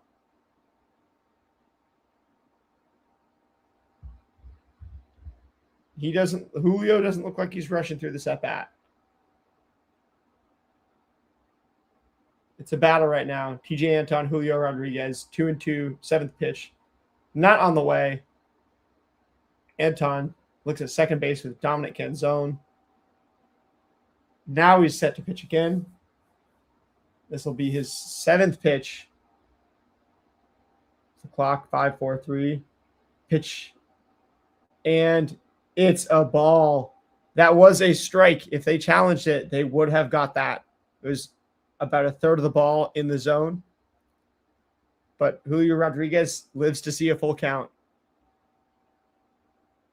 And now pitch 8 is going to be on the way in this battle between TJ Anton and Julio Rodriguez.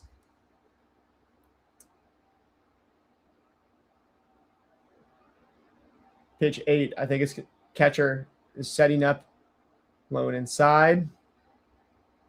Trying not to set up too early. Julio steps out, steps back in. Now, the set. Catcher sets up outside. Julio, hit Ellie De La Cruz to second base. They do not get the double play. Athleticism flies for the first time all night, seemingly, as Julio belts it to Ellie De La Cruz. Ellie, all 6'7", that 6'9" wingspan or whatever he has, fully extended. A crazy rollover flip to second base. Rolls over his side and standing up on a knee. You got to see it to believe it. 110.2 from Julio. That's got to have a high expected batting average. Because, Shortstop that just robbed that. I don't think a single other one would. And Victor Robles now 2 outs, first and third. Ooh. And as is often the case with Victor Robles, it's nearly a hit by pitch. About waist height, decently inside. Victor Robles, 5 straight hits. Playing some of the best baseball he's played since 2024 when he was hitting about 300. 1-0 pitch to him. Swings through a sweeper. Backdoor. Just off the outside corner.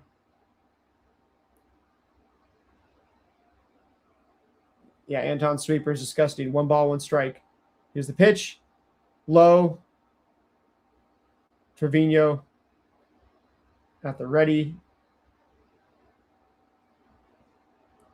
The pop time on these major league catchers is insane with all that gear, especially. 2-1 the count. Robles, that wacky stance. And he hits the softest dribble ever. Just bouncing right over to Anton. And the Mariners can't do it. Can't bring their guys home once again, unfortunately. And this is why every single baseball team feels like they can't hit with runners in scoring position, other than some at certain times.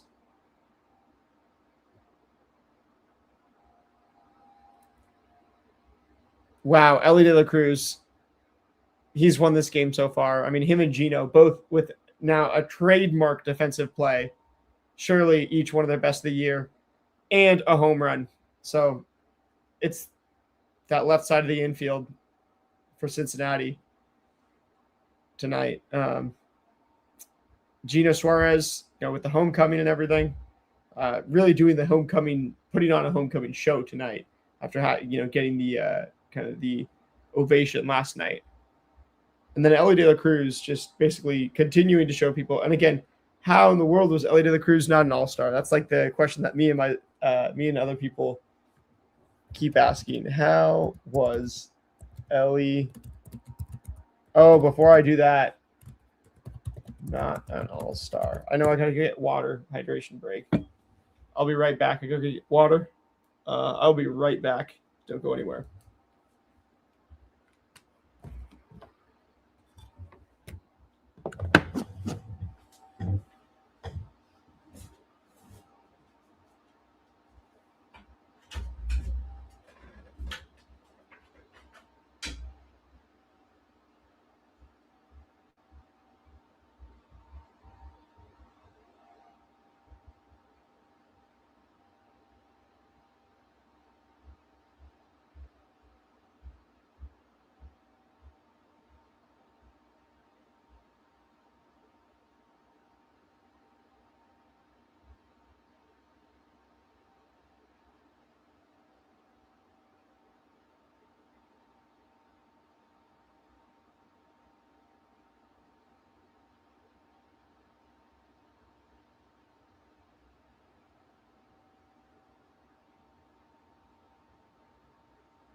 All right, I'm back. Got the water, got the hydration break. Luis Castillo pitching into the 7th inning with 3 earned runs allowed. Man, last in the league batting average with runners in scoring position. So if you are really, that's like you can win the pity party. Mariners deserve an absolute pity party to throw in for them. Mariners fans too. Yeah, it feels like the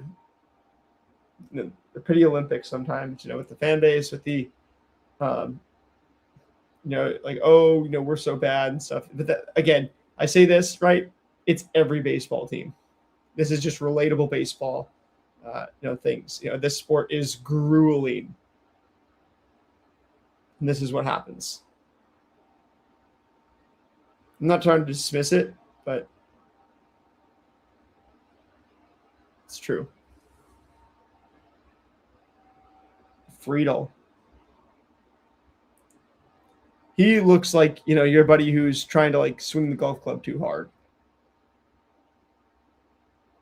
The way that he, grips the bat, it looks like he's holding onto the bat too hard, which, considering, I guess, Trevino threw his bat already tonight.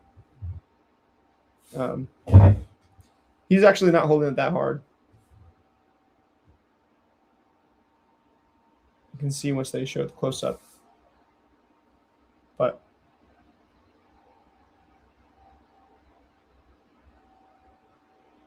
three runs, we got this. Absolutely. You just got to go 1-0 every pitch, like 30, 40, 50 times, Little things will add up. Julio in center field coming into this game. So not only does he come back into this game to hit, he also is playing center field. Robles, I assume, moved to right. Weston Wilson's still in the game at third, which means who came out? Rayleigh. Would make sense, as the starter is out of the game. They would just bring in a lefty to face Rayleigh anyway.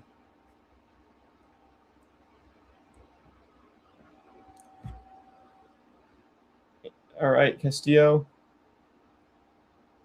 1-1 for Arroyo. 99th pitch. Going to get to 100 pitches right here. That's 10 swinging strikes on 100 pitches. Luis Castillo. 50 swings. I believe 50 swings. This hasn't updated. Make sure this updates. But get into some of these other metrics. Yeah, the zone rate, 55. 55%. All right, there, Luis. Four-seam fastball, strikeout Arroyo. Get through 7 innings with a quality start. 3 runs allowed, 4 hits allowed. Luis Castillo, and no way, was that his 3rd strikeout? He had 3 strikeouts, and he made it 7 innings. There's something about these, like, I keep seeing our pitching lines, the Mariners pitching lines, and it's like 3 strikeouts to 2 walks and 7 innings and a quality start. And I mean, man, this sport is so, like, you can convince yourself that, some of these things are just so, such anomalies. But then you keep seeing the same anomaly pop up time and time again, in like a month, and you're like, why do I keep seeing this? Okay, now it's a thing. Okay, now it's really a thing. 3 strikeouts and 2 walks, and a good start. It's like, yeah, and it's like, why, or is it just a crazy coincidence?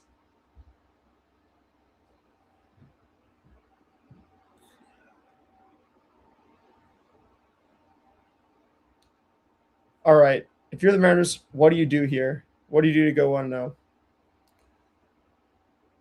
You obviously have some hits, you start off the runs. Your offense is not worse than the Reds. Really, it just hasn't capitalized. So how do you score 3 runs? I mean, the answer is whatever way the Reds let you. You keep asking questions of the Reds, like, are you going to let us score this way?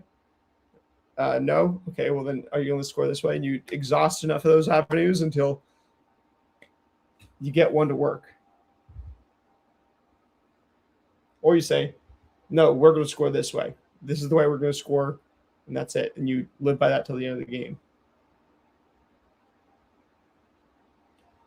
Either way, you don't want to be saying, I don't know.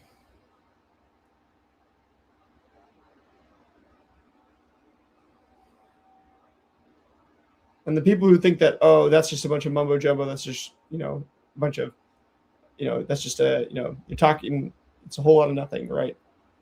You need these discussions in the midst of like something so bizarre as like this game of baseball that we're watching right now.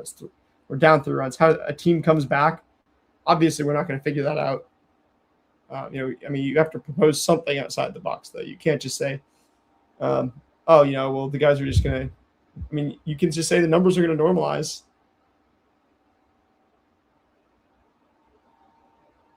And Emerson grounds out on a curveball. Mariners now down to their final 8 outs.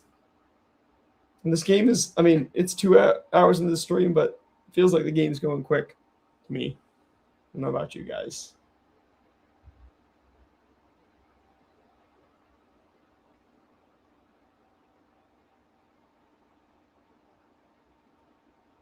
So TJ Anton, Weston Wilson. Can Weston Wilson stay hot? So far, he's 0 for 2.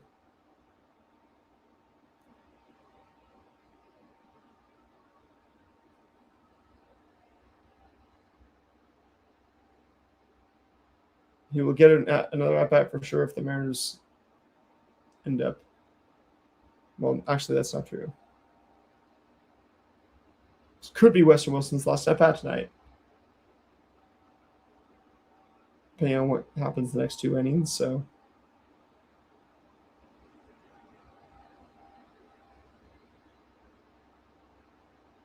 the 0-2 count. Guy like this is behind. He just checks his swing. Yeah, he's not a guy who's going to be fouling it back as much. He's a check swing guy.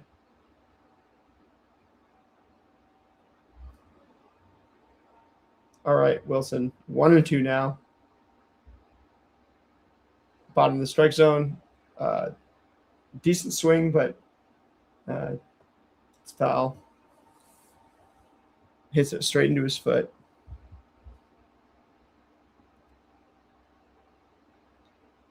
TJ Anton is a huge human being. He's like 6'7" or something.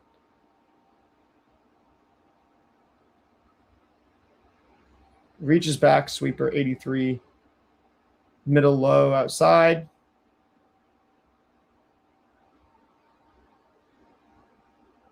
Fouls it away. 3 runs is not that much. 3 runs is not that much, guys.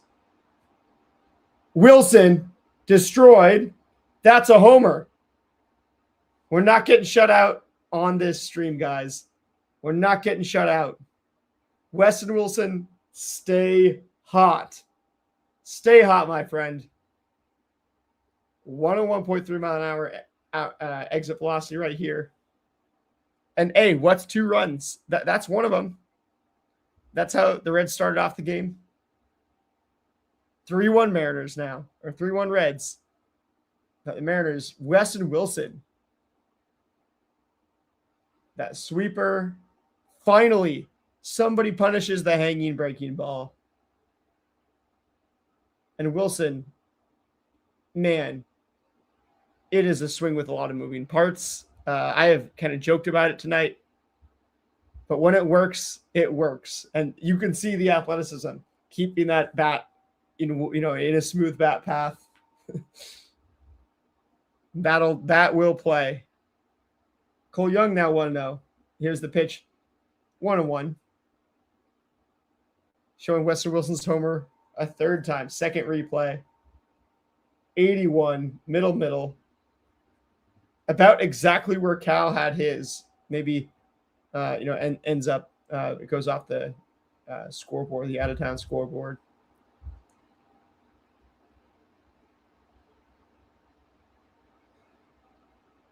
And Luis knows he did his job.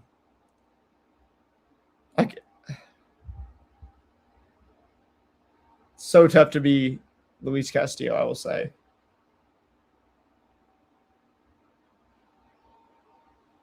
Two and 2 the count. Cole Young. If he hangs one that Cole Young likes, we've seen Cole Young destroy breaking balls in the past. But that's a grounder. Gonna be a fire drill with Anton. He's gonna easily beat Cole Young out to the bag, though.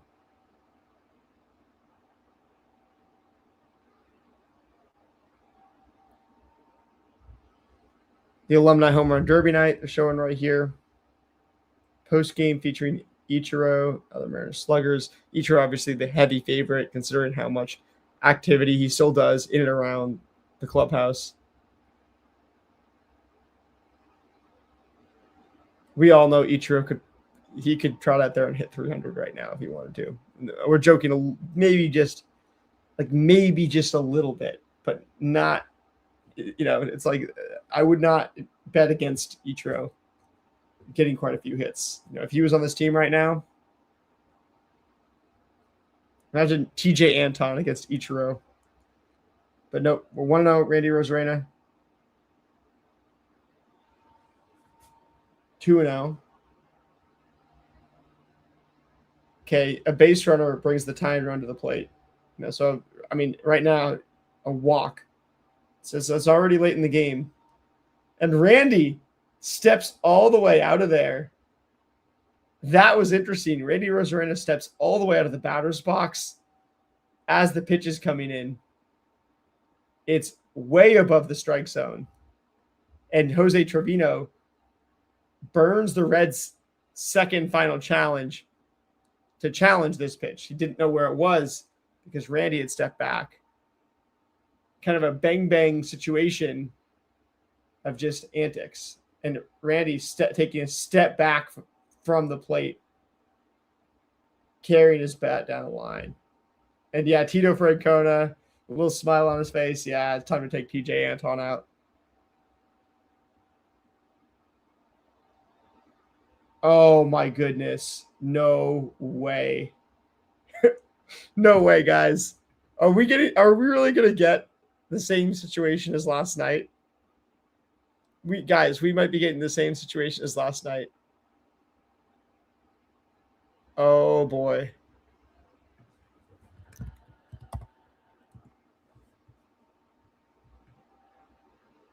I mean, it can't be the case that they're not bringing in. Who are they bringing in? Didn't even see. I thought I saw.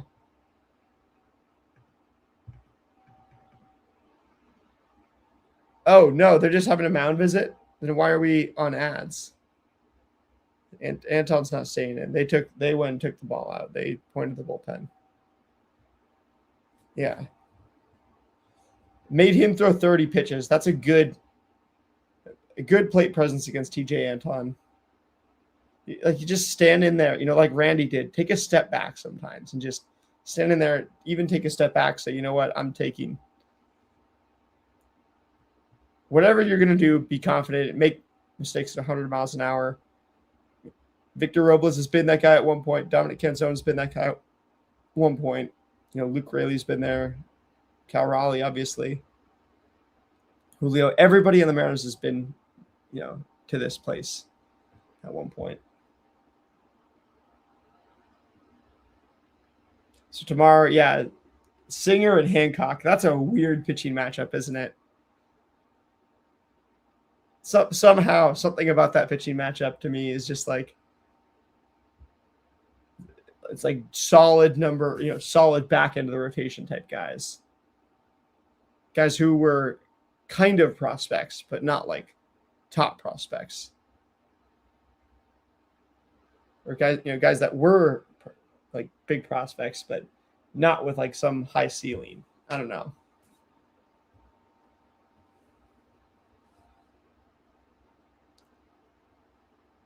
So Brock Burke, a guy who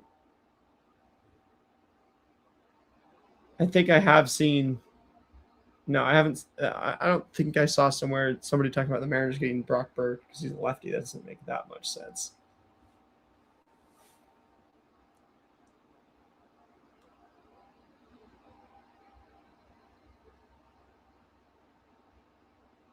There's an inflatable baseball that's been thrown on the field in the stands, from the stands.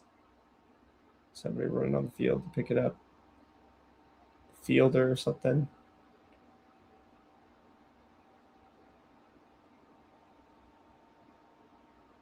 Canzone, 1-1. 2-1. If Canzone can draw 2 walks tonight, those might be like 1-0 plays.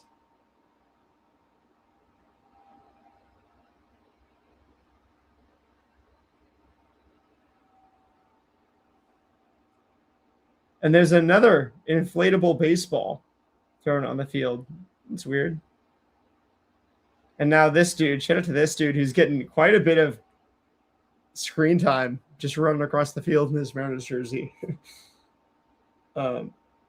Getting those inflatable baseballs off the field.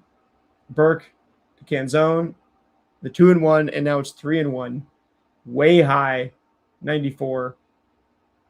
It's mid-90s fastballs, and it's not particularly accurate.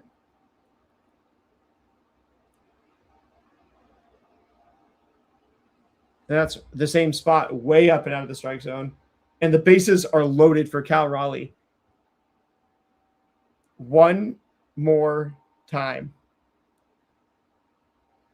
I'll have it synced up, but way behind. Oh, shoot. Almost want to pause it so that you can join us. But shout out to you, the Or King, for trying to sync up. But yeah, Canzone is he walks. I mean, sorry. Okay, I guess there's only 2 runners on base, right? Yeah, right. All right, Randy on second, Canzone on first. Cal, bottom of the zone, 96. Fouls it off the other direction. Thank you to everybody who's choosing to spend this awesome at bat here with me on the Dom Skeen channel. We're about to go 1-0. Cal Raleigh, 0-1 in the count. Fouls that one off top of the zone, 97. Burke putting that velocity up there. Upper 90s. He's not turning on them as fluidly, seamlessly as he used to last year. But he can. 1-2, and that'll be 1-2 now. Slider. Low and away. Oh, yep. I got you, Or King. Cal Raleigh 1-2, way down and inside 2-2, even up the count. It's just 1-0 every pitch, guys. That's what the sport is. That's what the sport is. Cal Raleigh. If you get a fastball here in the middle of the zone, don't miss it. I mean, if you get a fastball up, really, my dream here is that Cal hits a fastball up. Because if he can have confidence in that fastball up. All right, 2-2 to Cal. Burke looking at second base. Pitches. Low, full count. Cal Raleigh. 2 outs, bottom of the 7th. This huge spot for the Mariners. Savant, baseball savant, only giving the Reds a 79% chance because of the traffic. Cal Raleigh, full count. Here's the pitch. Pops it up behind home plate. Foul again. That was a fastball right there where you want it to. Right in that, the middle of the 9 pockets of the zone, just on the upper half.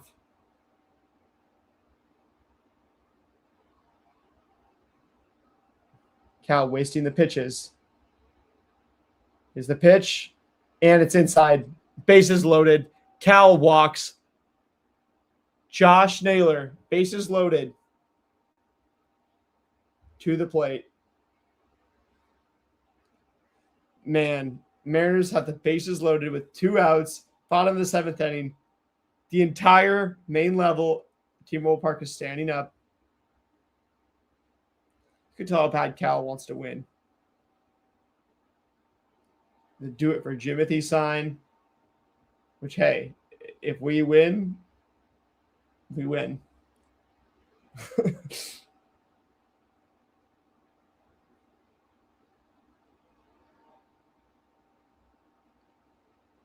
Naylor. This would be a great photo, a great clip. You know, the fact that his jersey is like as dirty as it'll ever get. And I see him hit a salami right now. Back-to-back days. Can we even have that happen? First pitch to Naylor outside. Other batter's box, slider in the dirt. 3 balls away from making this a 1-run game via walk. It can happen, guys.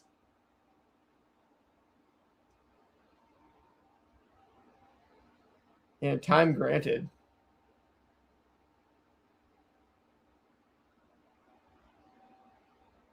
One and 0. 3 balls away from scoring a run via walk, making it a 1-run game, having the deficit. 1-0 to Josh Naylor.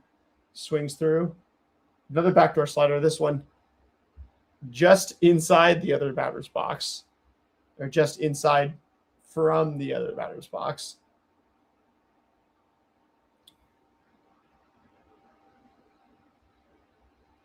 And okay, now 1-1. Naylor grounds to first. South Stewart steps on first. And the Mariners leave him loaded. 2 outs. Bottom of the 7th inning. Mariners down to their final 6 outs, final 2 innings to work with to try to get 2 runs across and take this series against the Reds before Wednesday. I mean, I will say this. Luis Castillo did an absolute job today. I mean, 101 pitches.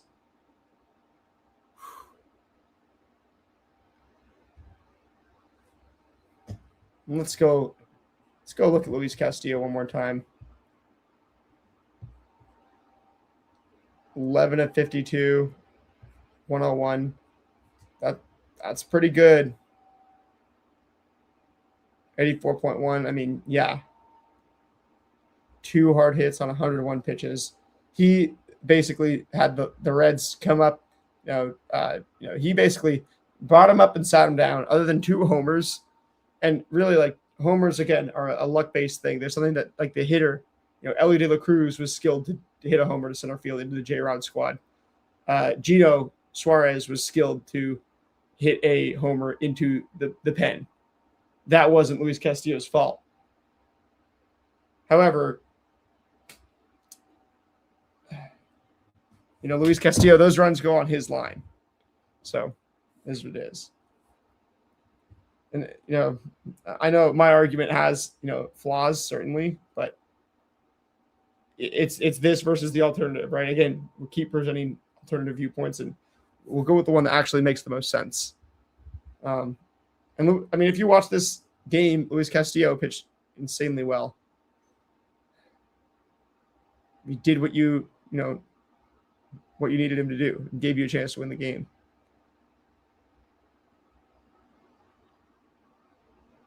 I mean, 54% in the zone. Like, he was throwing the ball in the zone and getting soft batted ball events like crazy. 22 batted ball events is crazy. Now they're showing this pitching line on TV. 3 strikeouts to 2 walks, 7 innings, 4 hits, 3 runs, 3 earned, 101 pitches, 11 swinging strikes, and 84 mile an hour average exit velocity. What do you mean homers are a luck-based thing? Please explain. So I'm talking about 4 pitchers. If you are a pitcher and you throw a pitch, you cannot determine how well who the hitter you're going against is, right? You could be going against Ellie De La Cruz, or you could be going up against the last guy on the Reds lineup. And obviously, there's a big difference, depending on that. So yes, the art of pitching, you got to be more careful of Ellie De La Cruz. However, also, like Joe Ryan, for example, gave up 6 home runs yesterday, 8 earned runs, 4 innings pitched. He had been amazing before that and just hadn't allowed any home runs for several starts. Then he goes up against, he has this one start where he allows 6 home runs. Those home runs, if it were more like, like a Joe Ryan's fault that he was giving up the home runs, Joe Ryan didn't actually pitch 6 times as bad. You see what I'm saying? As when he gives up 1 home run. It's just individual, like it's like these individual, things, where that can happen. Individual events, batted ball events where if you are, even if you throw the best possible pitch, the batter could still homer off of it feasibly. And we see it all the time. You throw a great pitch, there's still a homer hit off of it. So, I mean that for a pitcher, right? One of the biggest telltale signs of a pitcher, like, might actually still have had all of his stuff and had all of his pitches were working, and he was performing fine. But he's going to have a high average exit velocity, and his stats are going to look terrible, and his underlying metrics are going to look terrible. But it's, those things just get inflated by a whole bunch of runs, which, I mean, now I'm not saying that home runs are not a skill for the batter. The batter is the one who is, that's who the homer should credit more. When you see a pitcher gave up home runs, it's like, oh, you gave up, the other team scored the home run, hit the home runs. Now if you give up home runs over like 3 different starts, you give up 3 home runs, it's like, oh, well, this is a pattern, right? And if you can find a reason, then you can even say, oh, well, we even understand why this is happening. So it's pretty dead set clear that, this, theory is, proven to be somewhat true as far as it can be. Whereas if you are, if you're talking about, homers, like, you wouldn't expect homers to be, but the way it usually ends up going, right? As Ferrer, pitching to Sal Stewart, Ellie de la Cruz on base, right? It's like, at this point, Ferrer is basically just able to hold this lead at 2 runs. Oh my goodness. Ferrer to Josh Naylor. It bounces. Josh Naylor can't get it. And Ellie de la Cruz is rounding the bases to third. Josh Naylor drops the ball again. And Ellie is threatening towards home plate, just running around the bases of the Mariners in the 8th inning. That's rough to watch after a close game like this. This is what happens, right? A team hits a home run. You saw it yesterday. And the Reds start like fumbling the ball around in the infield. That's momentum. I mean, right here, Ferrer feels like he has to, rush to throw to first base. Naylor, it gets by him, even though it does bounce, but it does get by Naylor.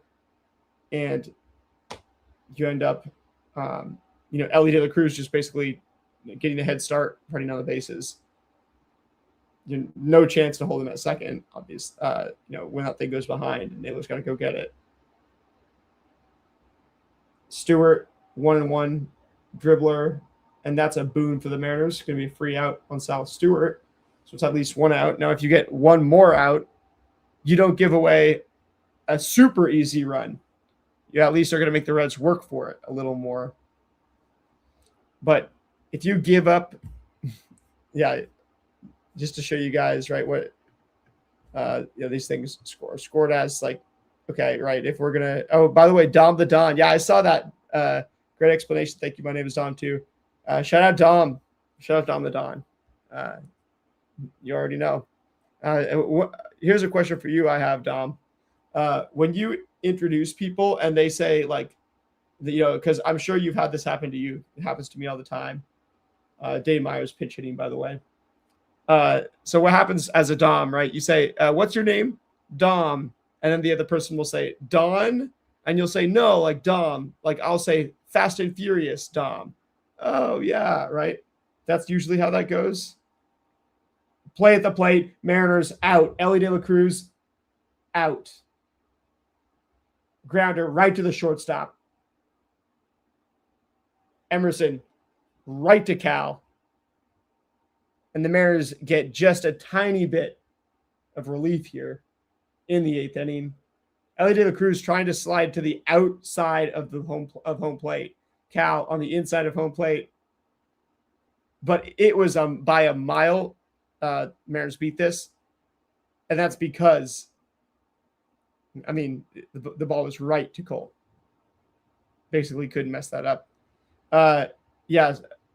So Dom, yeah, what I want to ask you. So I say like Fast and Furious Dom, right? And they're like, oh, yeah. So when that happens, what is the Dom example? Do you like when they're like Don, right? Do you say no, Dom like Dominic, or like, my full name is Dominic. Do you say Dom like Fast and the Furious? I used to say Dom like Gears of War Dom, from the video game. Um, uh, yeah, that whenever there's somebody relevant named Dom, I know the other person knows. That obviously helps. If it's like a dude our age, they're gonna know Fast and Furious. You could pretty much tell if somebody's gonna know that. But yeah.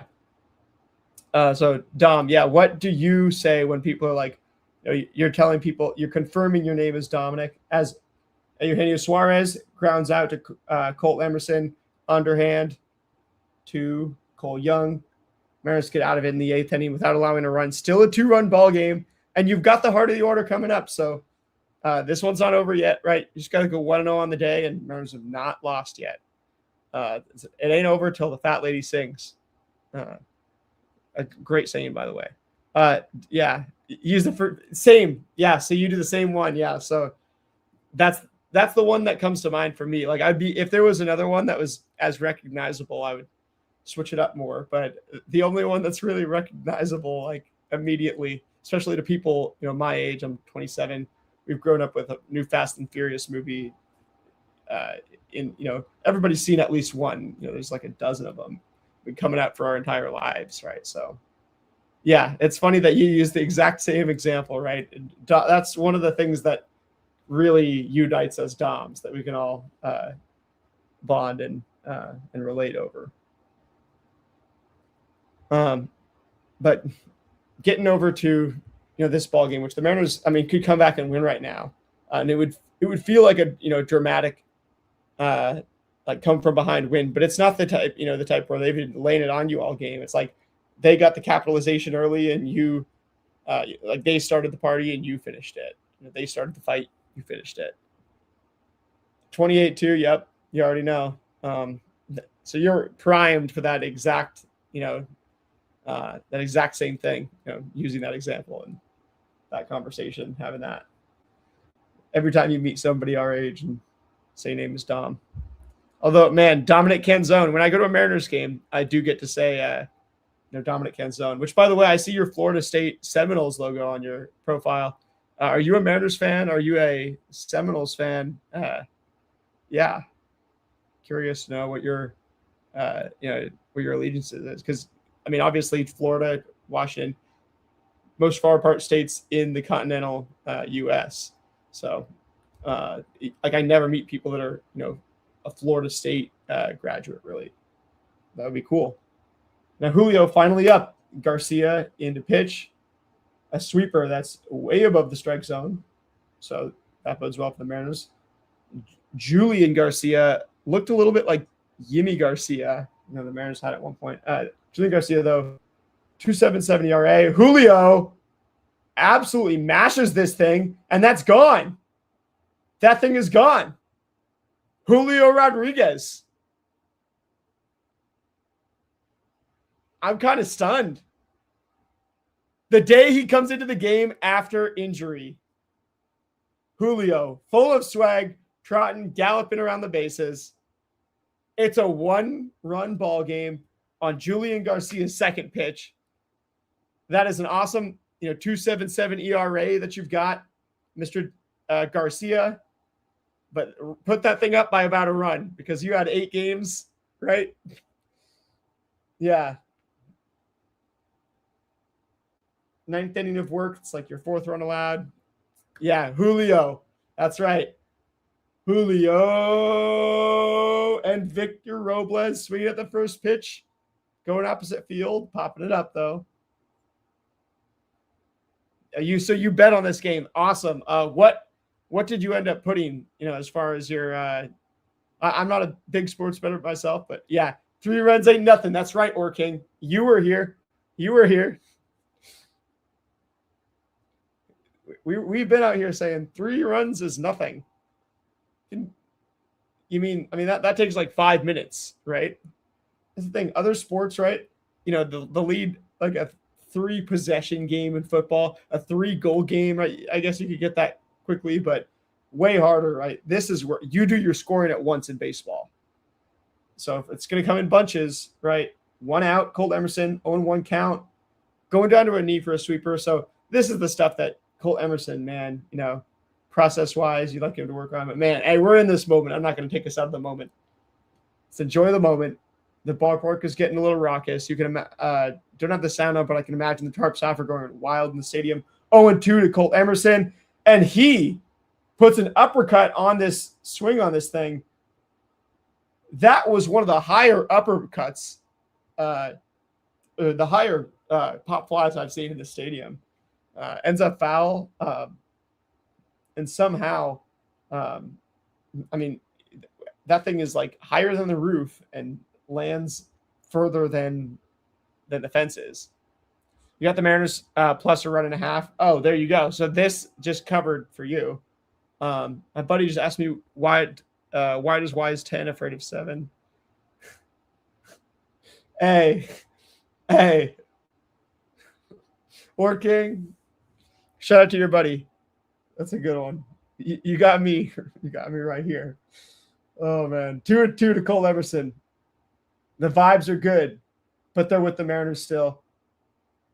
Oh, and Colt Emerson nearly gets that grounder over the head of Sal Stewart at first.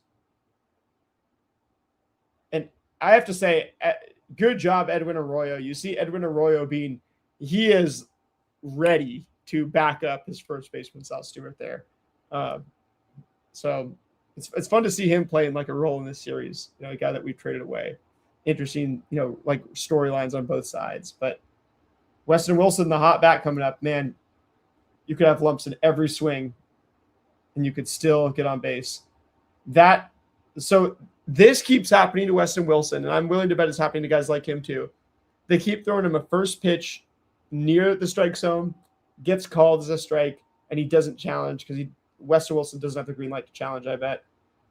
And then there's a perfect pitch inside. The sweeper about mid-high and right on the edge of the strike zone inside.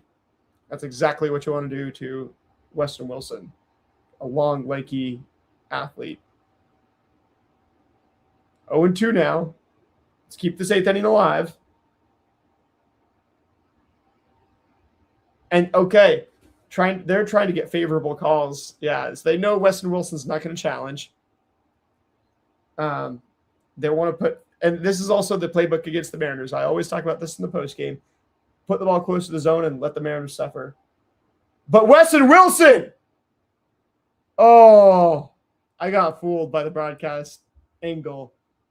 I saw he hit that ball hard. It was a little bit early, but I wanted that to be his second home run of the game. Man, Mariners 2 homers, 2 runs. The Reds 2 homers, 3 runs. So 4 or 5 runs in this ball game. Solo shots. Weston Wilson now 1-2, and there's another ball getting back into the count. He is really like a home run swing and a take pitches and a check swing guy. He is not a defensive swing or contact swing type of player, doesn't seem like. All right, and yeah, power. It's kind of like power swing or no swing with Weston Wilson. And honestly, I kind of like it. I kind of dig the guys where, like Luke Raley, it's power swing or no swing. You might be power swinging into the gaps, but so yeah, Weston Wilson strikes out on a sweeper after I'm saying all this. Honestly, sucks to strike out, but I mean, you already had your homer. You almost just had another one. Just barely early. And Julio looks like he's really, losing some of that tension, that kind of always exists early in the season with him. I mean, watching him just go around second base and do this, just arms out at the sides. Yeah, Weston Wilson is either going to strike out or make it out. Quite possibly. That's not exactly a bold prediction. It's about, I think that's what percentage of all MLB plate appearances and a strikeout or an out. I have to imagine it's obviously the majority, but a large majority too.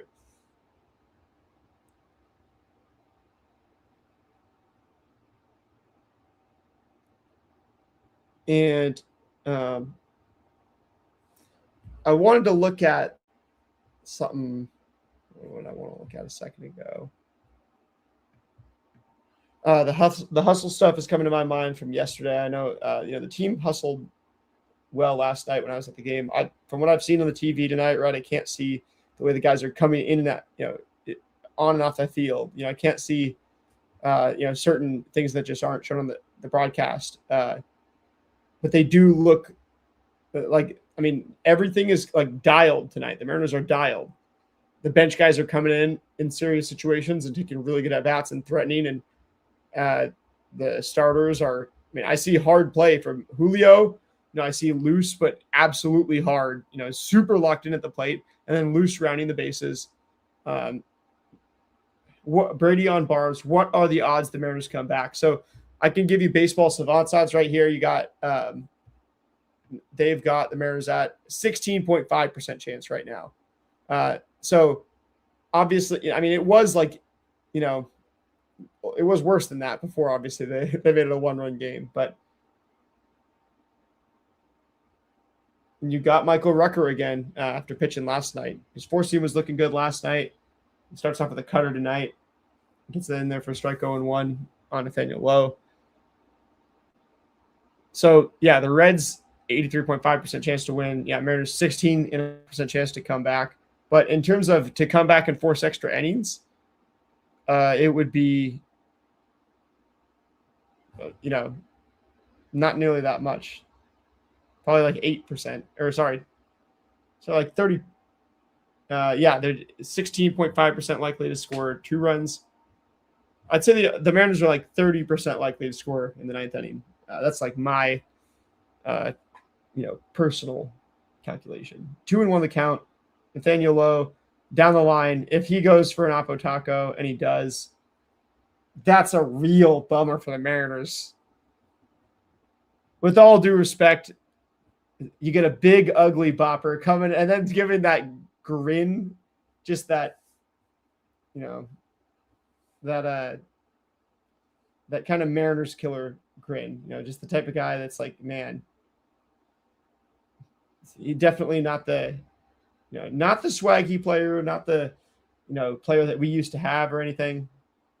Nathaniel Lowe, I guess we did technically, but it's Nathaniel Lowe with an opposite field homer.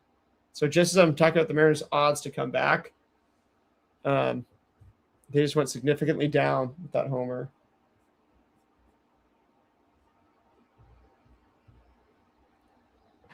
And cutter swung on by Marte. Noelvi Marte. And Cole Young catches it. That's a bad break for Rucker, too. Again, was that Rucker's fault that Nate Lowe went opposite field? That's super rare and unlikely and stuff. And it's like, yeah, sometimes you just. So the highest percentage of runs via homer, these two teams, the only teams above 50% in the MLB. Mariners at 50.7, Reds at 50.1. And how fitting that they put together a game where 5 of the 6 runs are by solo homers. 0-1 to Trevino. Backdoor slider, doesn't swing. 1-1. Or that's a curveball. Looked like a slider, though. Maybe it was. That's the first curveball for Rucker, it looks like. And another curveball in succession, back-to-back. 83, up in the zone this time, in the middle. The odds now that the Mariners come back, and by the way, Dom the Don, now your Mariners plus 1.5, right, is going to get it kind of got ruined by that too, right? So we're all in here, locked in. I'm in Michael Rucker right now, trying to win this thing for us. Let us all have a 1-0 day. And he strikes out Jose Trevino, so at least we got 2 outs in the 9th, 1 more out, and get to see the Mariners go to the bottom of the ninth, see if they can score 2 runs. I'd say the odds now are about 16% chance the Mariners score 2 runs, 8.4% chances, the Mariners' chance to win. So to score 3 runs.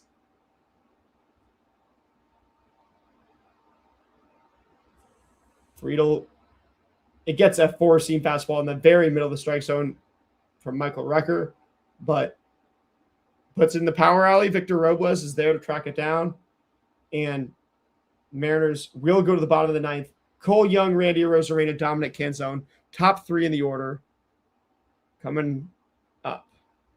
All right, I'm going to go to the bathroom real quick. I'll be right back at the bottom of the ninth. Just holding up that whole inning.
All right. Shout out to all y'all real ones who stayed.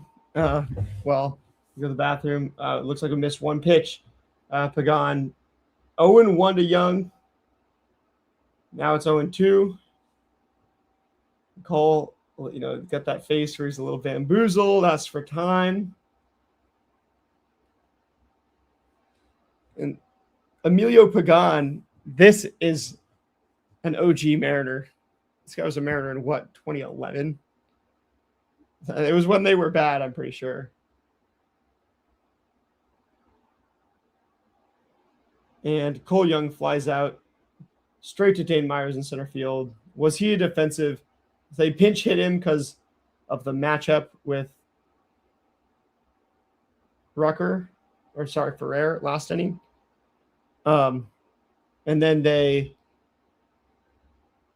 have the defensive substitution as well. Probably a little bit better than Friedel. Friedel's a little bit short, right? He is fast, but he had that amazing play earlier. Can't really.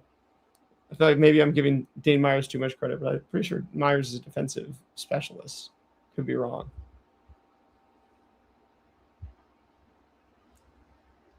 All right, Rosarena 0-1. Now is 1-1. The splitter from Emilio Pagan. Man.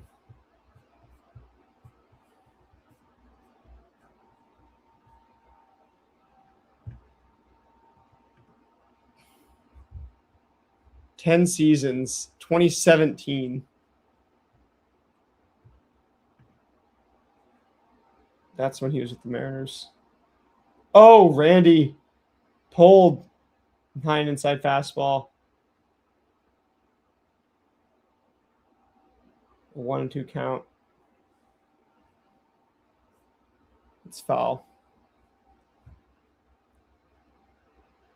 All right, Randy, 1-2 count. Emilio Pagan trying to cap off a bizarre game of former Mariners for the Reds, putting in absolute performances.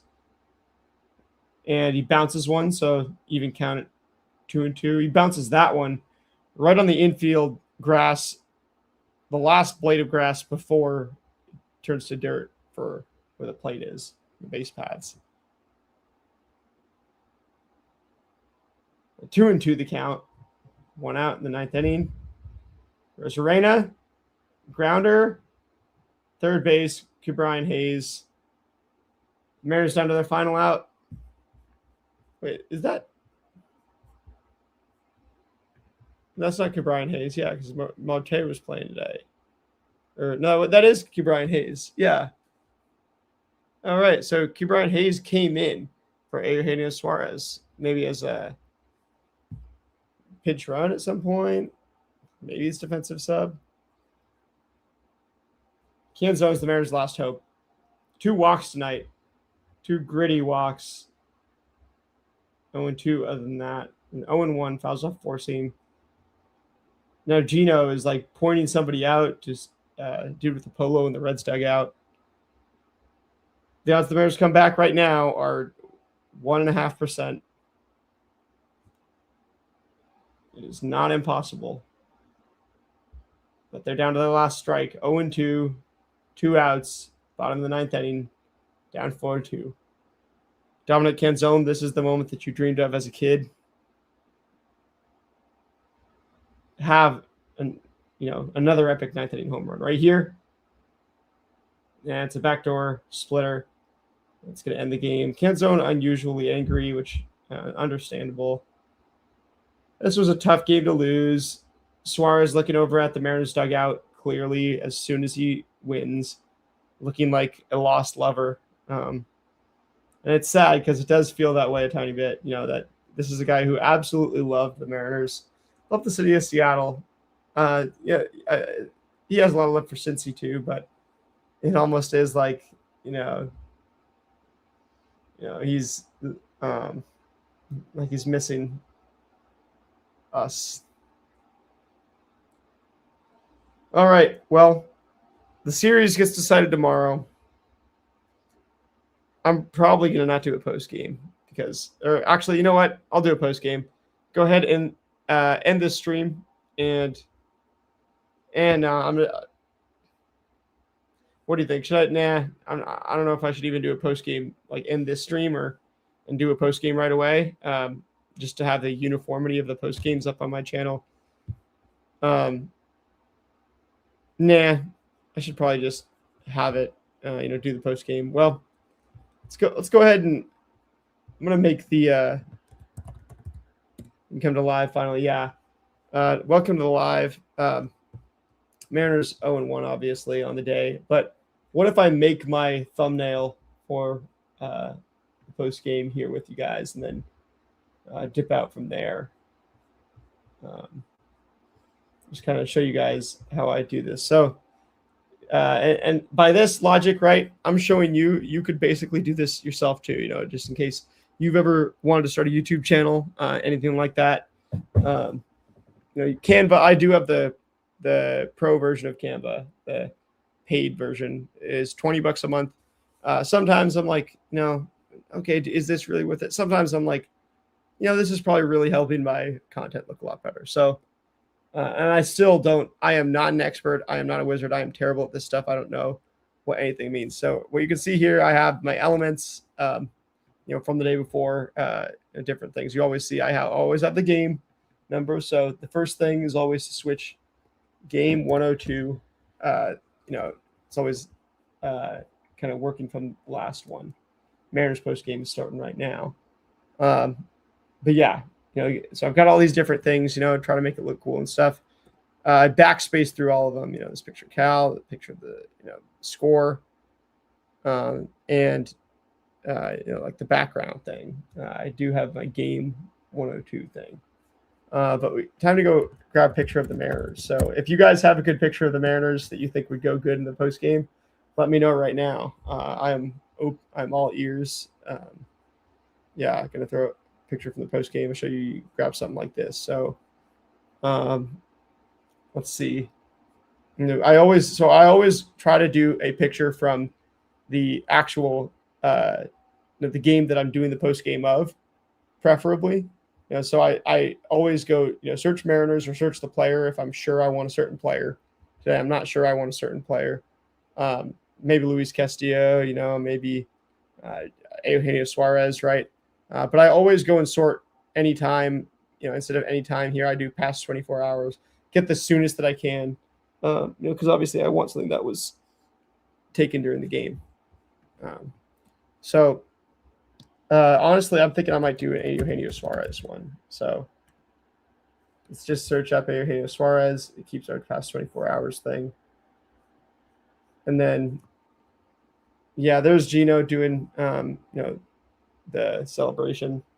Thought we could take advantage once Burns was up. I did too, Orking. I think you're absolutely spot on. Like, we got Burns out of there. We chased him. He got his whiffs against us. He got his, but we had some effective. We looked effective. We didn't look, like we were getting absolutely annihilated. Although, I guess in the end of the day, kind of did. He was only 5 innings for Chase Burns. They got to save him for almost half the game. So we had almost half the game and didn't get to that Reds bullpen, which is not great. TJ Anton looked good. Sam Maul, you got to, but they, they pull, the guys at the right time, kind of, and they hold it. Yeah. All right. So which one are we going to use? Would love one with him looking at the sky, kind of pointing to God. Is this one of the jump throw? Obviously, like a picture from a video would not be half as good as like an actual picture that was taken to be a picture. It's 270 pixels, unfortunately. Gino Suarez is an unforgettable player, though, isn't he? He's not somebody that is like you'll never. You'll never. I'm gonna add Mariners as a keyword because that should make it show up with more stuff from today. Hour ago, 19 minutes ago, can get rid of the connect partner thing. And you are allowed to use all this stuff, by the way. There's you're completely allowed to use any photos you find on Google Images, pretty much just for a thumbnail. Although it's not like I'm, taking it and then just straight up, here's my thumbnail, right? I'm just using the picture. I'm taking the picture and then I'm, editing it a little bit so it's my own thing. This one is bad because I don't like this one because the Reds coach high-fiving him, right? Which I don't, I want it to be about Gino and the fans. I want to be the focus of this. And he's high-fiving his Reds teammates. That's actually, it's a sick photo. It's the best one I found, but it's, it doesn't really fit the narrative we want. Randy Rosarina hustling something out. Suarez and Raleigh. Mariners back to 500 too, by the way. 51-51. Just realized that. So sometimes like this, it's just tough to find a photo. I'll go look somewhere else. I'll even look at the game broadcast sometimes. I almost just want to make this. I think this might even be from yesterday, but kind of don't care. Yeah, this is from yesterday. The big tribute, but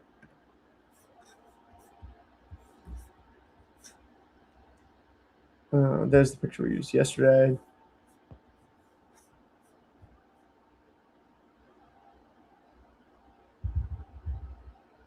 Um, Brad Adam doing his thing. Shout out Brad Adam. Shout out to the post game crew on Roots on ML Mariners.tv, not Root Sports anymore.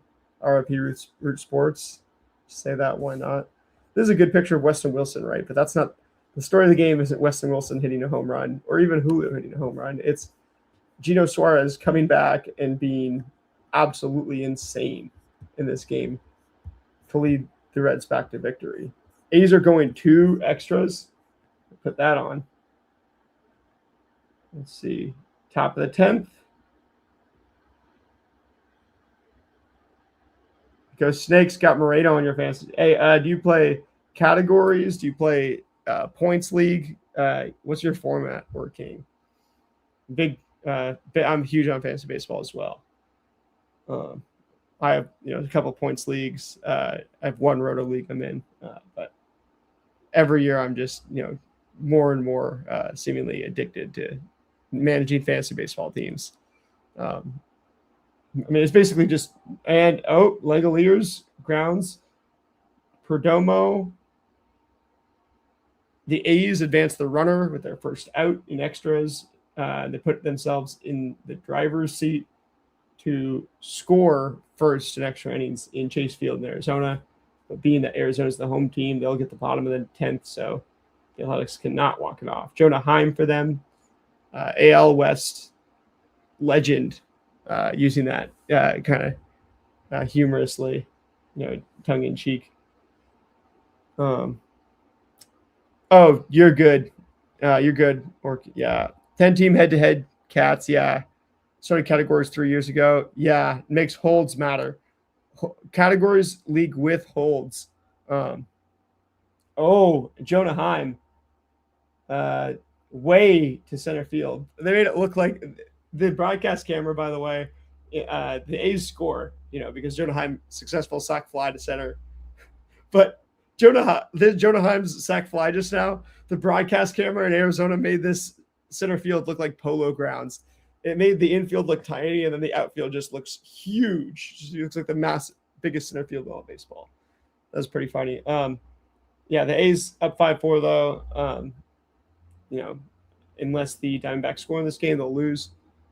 Would love to get in a dynasty league sometime. Absolutely. That's my next thing too.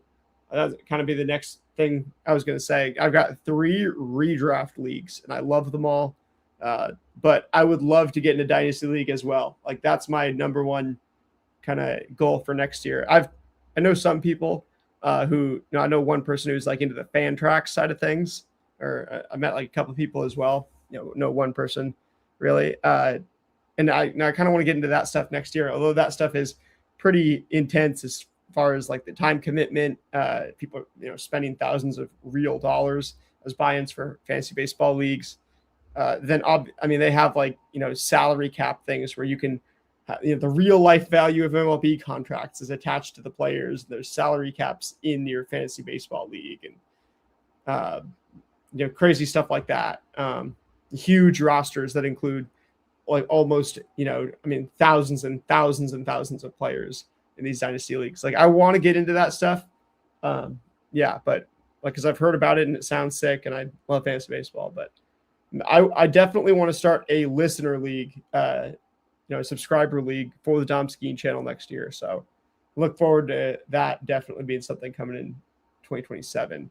For 2026 though, I've thought about doing fantasy baseball content so much, I could, I have tons of stuff to talk about, from the actual players, the current stuff, which, I would say my number one source is Fantasy Baseball Today. One of my favorite podcasts and YouTube channels the internet has ever seen. Those guys doing it, in my opinion, doing an absolutely amazing job. This homer from Max, or not even a homer. What is this? A double from Max Kepler. The athleticism that guy uses to get down there and and swing like that at that height, that is ridiculous. And he is going to be up to bat in the 10th inning for the A's, Luis Medina on the mound. But yeah, fantasy baseball, I think, is the best fantasy sport. I'll go as far as to say it's better than fantasy football.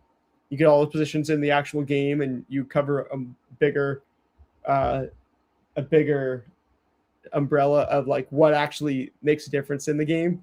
There's more of those things that actually make a difference to your fantasy team in baseball. Whereas in football, you understand. The more you understand football, the less fantasy football actually, is like fascinating and stuff. It's more like, oh, this is just a kind of a downstream results thing. Fantasy baseball is different, much more fascinating in my opinion. But also, like the actual players, there's, which I listen to FBT, get a lot of new, like my number one source for news from around the MLB is probably Fantasy Baseball Today. Not just for fantasy, just in general. Then also like the game theory side of things with fantasy baseball, right? Where it's like, you could know as much about the players as you want, but there's been times in the past where I've been like, not good enough at like trading, or like I know so much about the players. Feel so strongly about my sleeper guys that I won't drop my sleepers, or I'll draft them where I know I can get them. But really, based on how little the rest of my league mates know or stuff, I should be using that more to game theorize, and and it's not just a baseball scouting thing. So of course 3 hours 9 minutes in, the game's over and we're talking about fantasy baseball. We're looking at Google images of Eugenio Suarez. Spot on. Couldn't agree more. Yeah, it's tough to get your buddies into fantasy baseball. It's one of those things. It's hilarious. People will say, your buddies will be like, man, I can't wait for fantasy football this year. No, right? Or man, I'm getting into baseball. I want to bet on baseball, even things like that, right? And it's like, oh yeah, I'm trying to start my fantasy baseball league, the next year, and everybody will get scared, because you're like the person that, I guess sometimes I have been like intimidating to my friends maybe to play fantasy baseball, but not like, because I care about it so much and they think they're going to get their butt. They're always like, oh, I can't keep up with it like you do. It's too much. But and it can be tough to get a league together of people that are willing to try fantasy baseball. I hope it explodes the next like 10 to 15 years, because one of the most underrated things I think on the internet, especially in the baseball sense, is fantasy baseball. Not only do you learn about the players and stuff, and prospects and everything, but you also learn about the actual, you learn about the game. The less you know about baseball, or the more you know, like the more you learn in it. But the actual analysis, like listening to fantasy baseball podcasts, fantasy football podcasts, is, Bijan Robinson, yeah, he's definitely getting 25 touches, right? Or no, the receiving the upside is what makes X running back better than Y running back. Stuff like, it's very basic logic that you've heard for a decade, that you probably could have figured out yourself, or at least you could have looked at it in an article. You could have seen their rankings and you could have inferred everything from their rankings. Fantasy baseball, on the other hand, you listen to the podcast, all right, yeah, Joe Ryan gave up 6 home runs, but here's his strikeout rate. Here's, they'll pull out the stats, and they'll explain to you the eye test, and they'll say, oh, this guy had a really bad week, but there's a whole lot more left of the season. So like there's no good that's going to come from benching Joe Ryan. You're better off just sticking it out. If you're already invested in Joe Ryan, you still are, and you can't change that really. That's like the game theory, and the the actual player analysis kind of coming together. Fantasy football, it's all like you starting 9 total players, right? There's not that many decisions to make. One's a kicker and one's a defense, which you really can't gain that big of an advantage. Other than like following rankings, like you can't gain that big of an advantage there. Fantasy football is so few players. It's right. Let's wait all week for my, people say it's the same people that say, oh man, I could never do fantasy baseball the way that they play every day. How do you keep up with, oh my goodness, those same people, right? Will have no problem. Or like, like they'll be like waiting the whole week, right? Anxiously checking the fantasy football app. Like, man, I got my 2 stud running backs, who are going once this week, for, there's the game is going to happen. And hopefully they get opportunities. And I'm not even like, I love fantasy football too. So, obviously I love both, I'm into both, but it's like, the fantasy baseball, in my opinion, criminally underrated. And I think it's going to explode in the next decade. If you don't play yet and you're watching this channel, you definitely should. Anybody who listens to this channel would love I can confidently say would love fantasy baseball. And some of my biggest friends, like baseball fan friends, don't play it. They're like, and they'll be the ones that play fantasy football even when baseball is their favorite sport. They're like, oh, I like baseball too much to muddy it up with fantasy. Fantasy football, exactly. That's the exact word I would use. It is a crapshoot. Yeah, but then again, right? Top RBs being totally different year to year. I'm okay if, like, if I draft, Cole Reagans and he, torn UCL, he's out for the year. Okay, like I can go find other pitchers, right? That's, to me, pitching in the most fun position in fantasy sports is pitching in fantasy baseball. But man, that's another hour worth of topics for us. And by the way, the A's loaded the bases with no one out. So the Diamondbacks in Chase Field here, I can only imagine how loud it is. Not going to put the sound on, but yeah, the top of any position, in fantasy football, like fantasy football is, and there's a couple positions. You just got to get like some good players, right? I don't know. I'll draft, like a bunch of good players and throw them in there, and don't like the answer.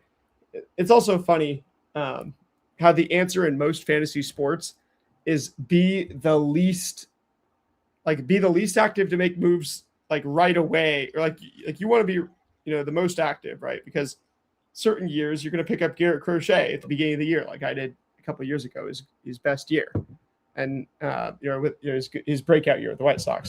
Some years you're going to pick up Corbin Burns midseason, or you're going to draft Corbin Burns 80th overall and just have a conviction in your soul that is going to be the Cy Young, as I did.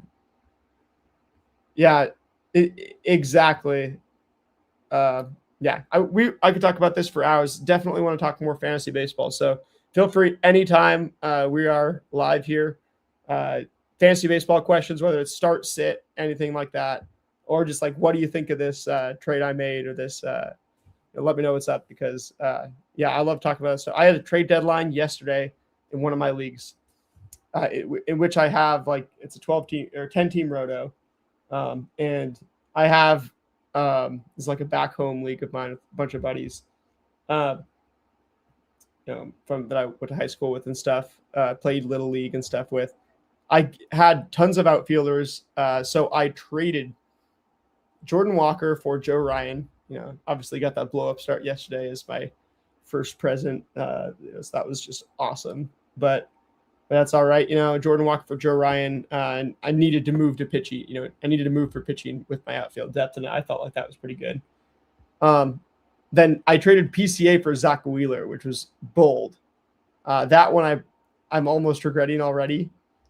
Except also, I did it, partly because I was able to trade Emerson Hancock to a team that was eliminated from the playoffs, basically, unless they like win the next 3 weeks by a ton of categories.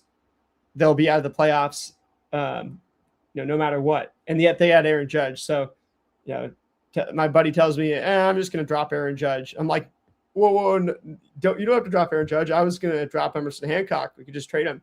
The 23rd pitcher overall. It's got a 3-something ERA. And so I'm able to trade Emerson Hancock for Aaron Judge, which then tells me, all right, I might as well just go all in on this working, because if this happens, then I'm completely in the driver's seat to win the league. So, I got Wheeler, I got Ryan. I needed starting pitching. I got 2 really, really good ones. And then I I have Aaron Judge coming back too, and my outfield was going to be full of good players, like of really, really good players anyway. So that was the game theory part. I don't know what. So they're like, this is right out of the Joe Madden playbook. 5-man infield. Something bizarre is happening in Chase Field right now in Arizona. Luis Medina's on the mound for the A's. The umpires are all trying to figure out what's going on. Gloves are being switched between the players on the field. Yeah, gloves are being switched between the players on the field. There's a 5-man infield and a 2-man outfield right now.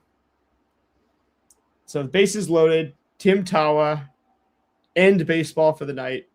It's always a good feeling, when it's like, man, West Coast, 10 p.m. ish. They're going to get the umpires together again. Oh, are they? The umpires.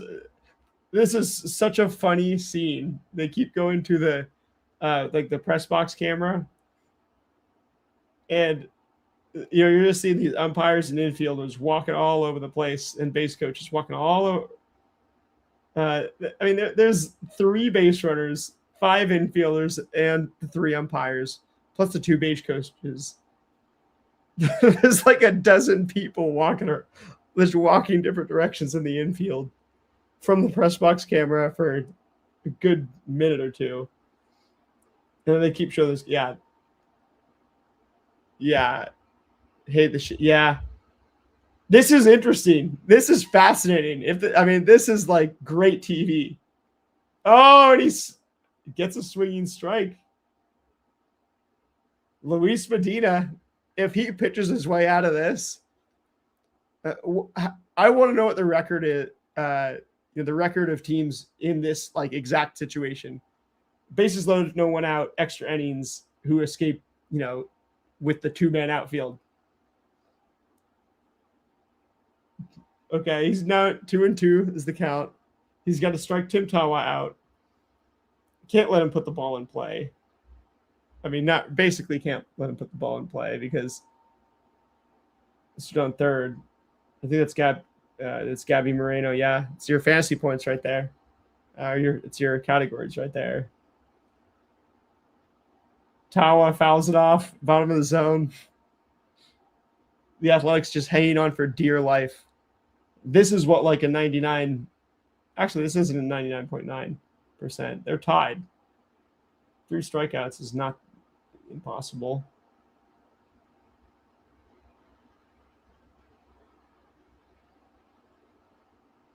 Medina 2-2.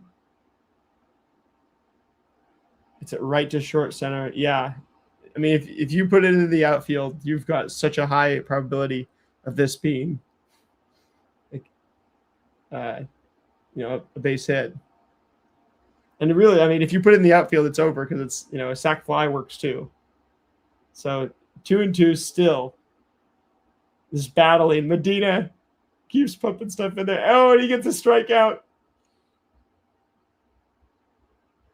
Down and outside corner. The full ball's in the strike zone. No, so it wasn't like borderline or challenge worthy or anything. Arizona does have a challenge. This is an interesting game, and if you watch this like after the fact, tomorrow or beyond 2026, man, I can only imagine what you're thinking. Hearing us explain the 5-man infield.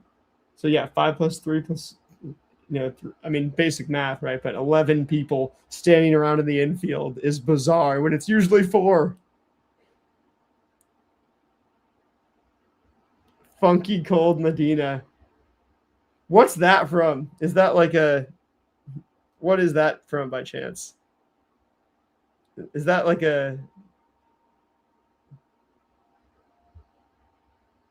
that's a good team name. All right. 1-1 fouled off. Oh boy. 1 strike away from getting to 2 outs. Yeah, the A's might survive this conundrum.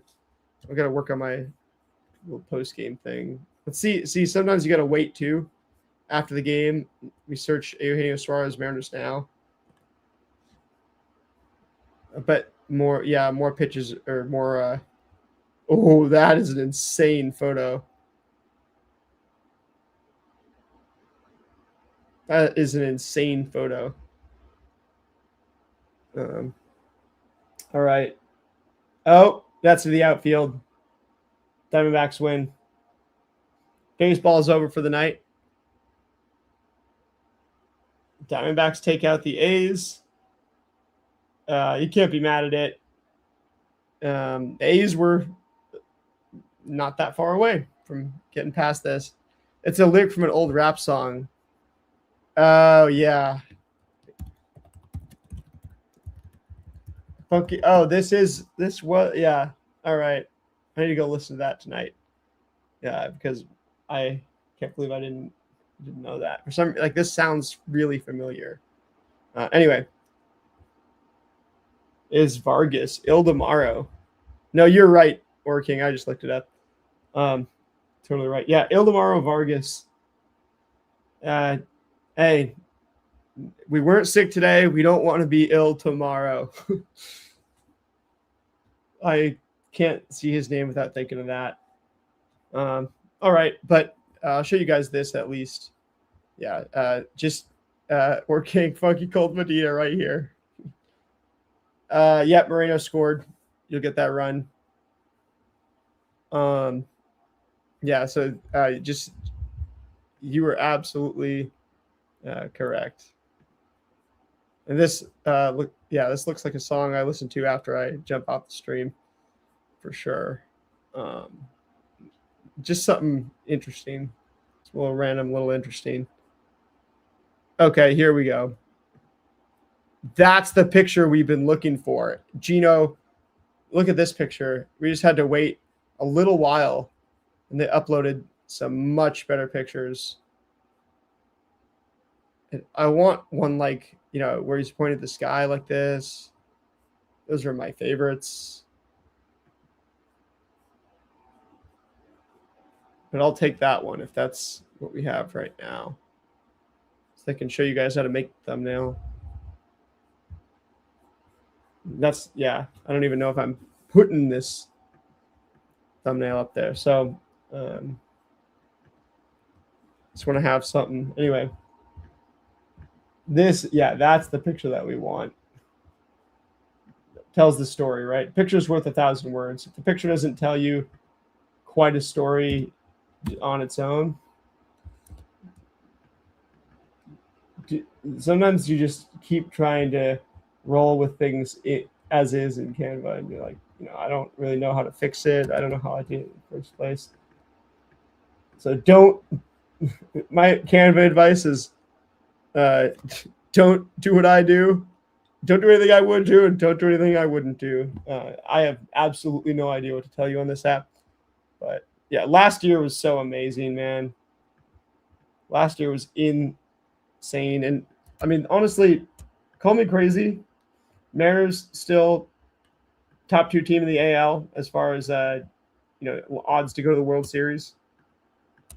Don't know what those sports books in Las Vegas and stuff say, but okay, that shows up better, right? So that's good. And then we want it's pretty simple what I do. I used to do like a big word in the middle. I always put, and I don't think this is actually good for the search engine optimization, like technically what would be the best thumbnail, but Cal got hosed for MVP, absolutely. And I mean, yeah, when you look at the AL, there's just not a whole lot of other teams that are way better. Like most teams are, near the pack. Nobody's separating. And that's an interesting spot to be in at this point of the season, because then, I mean, you look around late in the season, and if I were to tell you that this is the team that wins, the World Series, you would call me absolutely insane. You'd say there's no way after everything that all these people have said about the team. There's all sorts of stuff going on, but I will say this: I think there's a whole lot of like like there's a whole lot of good. The entire MLB has been, yeah, not as good. It feels that way, and that's honestly the way it feels most years. Um, but the reason it feels that way, and by the way, yes. Oh, just to show you guys what we did, I can just redo it. So I drag, screenshot this, dragged it over there, but then it's in front of Gino. You see, I always have it like kind of. The entire AL. Yeah, you're 100% right, Or King. The AL has been completely. It's been one big pack. That's what the AL has been. It's been the AL. There's nobody separating, just one big pack. Yeah, I take my little score, little box score thing, and then I can redo. So I'll show you guys. I drag this over here. I guess I'll just redo it so I can show you guys. Drag this over here. So you have an extra one of your photo that you uploaded, and then I background remover it, and that's how I get it to go. And then I just basically drag it really easily into the same layout. That way, it gives like this 3D effect to everything, where the background has the, Reds has the score with it, and then the foreground I've got the subject of the photo, which, and then this is where I kind of go and blur everything else, and that makes things just look 100 times better. Like right now, I'd give this YouTube thumbnail for myself like a 3 out of 10. The fact that I made it and found a picture was worth a point each. But like I know I'm gonna want to blend it. I want the kind of a little bit of the faces of the crowd just blending in there. And then look at that, right? Now Gino pops. He's almost got even like a glow to him, with the way that it goes, and now everything just pops. And now, the last thing I usually do is like a filter. Search engine optimization would not be the same thing every time. It would be something new and exciting every time. That keeps making you click right away as soon as you open that YouTube homepage. This is something that you could easily you might have to actually know you like this video and click on it, or you might have to know that you care about game 102 out of 162 and not just think, oh, 102 of those. Well, what's the point in watching one of these then? It's not very special. That's the way the internet kind of feels these days. And that's the way that definitely search engine optimization and stuff like that kind of works. So I'm using a filter here. This one kind of fits. We're gonna go with this one. I just kind of click through them until one fits. That's and I did take a class in college about like design, about how this is like the right way to use colors, and this is the right way to use different fonts and elements and things. But honestly, that class, like there was one instructor that I had that was good, that helped me pass the class. There was another instructor that I had that was like, you can't figure this out, without me telling you anything. This is pointless. And I was like, whoa, this is not how. I'm not figuring it out, so I'm gonna have to figure this out some other way. I'm find another way to go 1-0, and that's what I did. But yeah, you got a game in which Gino Suarez plays this well. Like I don't feel like this is like context matters. And then last thing to do is usually come up with the name. So we'll say, I would just the first response is always, oh shoot, what should the name be? I don't no clue. I already told the story, right? Eugenio Suarez coming back home, giving a heart to the fans after this amazing performance that he puts in. I'm gonna say long balls. We can say long balls tell the story.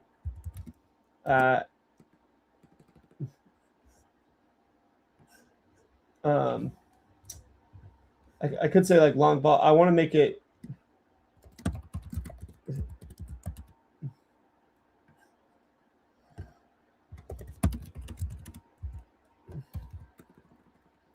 Puts on a show. Yeah, like And honestly, I will tell you this: I've used plenty of AI to try to like, come up with a YouTube friendly, SEO friendly title like this, and they're always like, they're never. Sometimes that'll help you. Like I'll show you what this looks like, right? Uh, basically, I have to put the keywords in there, and then I'll tell AI to reform it into a 100-character SEO friendly title. This is something valuable, honestly, for anybody watching to know, who wants anything to get reach on the internet, that has a title. Do you know SEO in general? I mean, there's people that take classes about this, take courses about this. I mean, make a lot of money doing this. Not me. Maybe it should be, because I do have an advertising degree. Should be. Maybe I should be working in advertising, but not to get ahead of myself, right? It's like Gino Suarez puts on homecoming dance as Mariners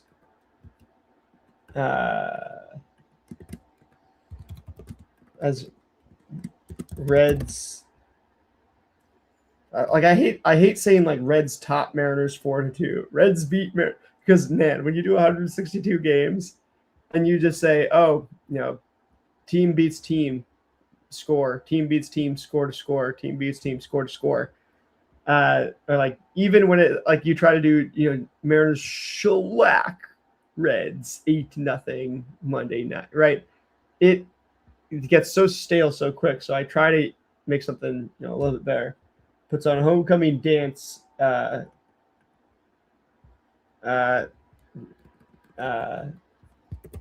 lead Reds over Mariners. Yeah, I should probably just continue on this live stream doing it. So yeah, I might let everybody know that the post game is within this game recap. I would like it to be a separate video on YouTube. That's usually what I do, but yeah, that's probably what I'm gonna end up doing. Yeah, Gino Suarez puts on homecoming dance lead Reds over Mariners. There's so many things. I talked about Castillo and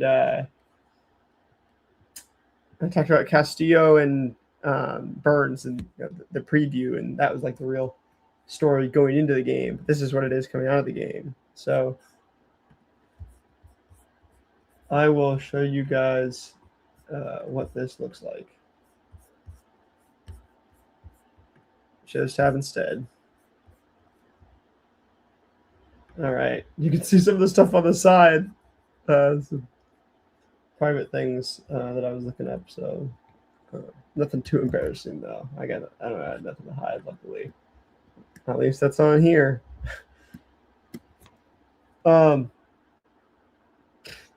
Yes, I've been streaming for 3 hours 36 minutes, and I don't know, somehow I'm not that I'm not like, oh, I immediately need to be done. Been able to regulate it to now, we can go a little bit longer. So more watch alongs probably coming, more long streams and stuff. But yeah, I was saying something like, give me a prompt you could use. I need 100 character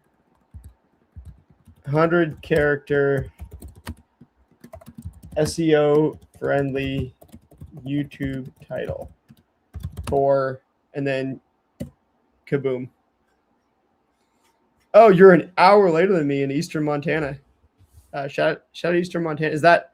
Sorry, I do not know the geography of Montana. I know Bozeman, Missoula, Butte, Montana, Montana State Northern. There's some football players that go there.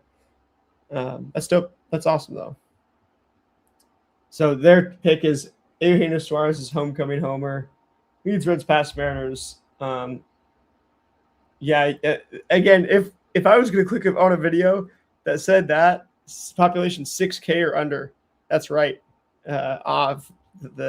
Gate City, interesting. I don't know. Gate City. I know.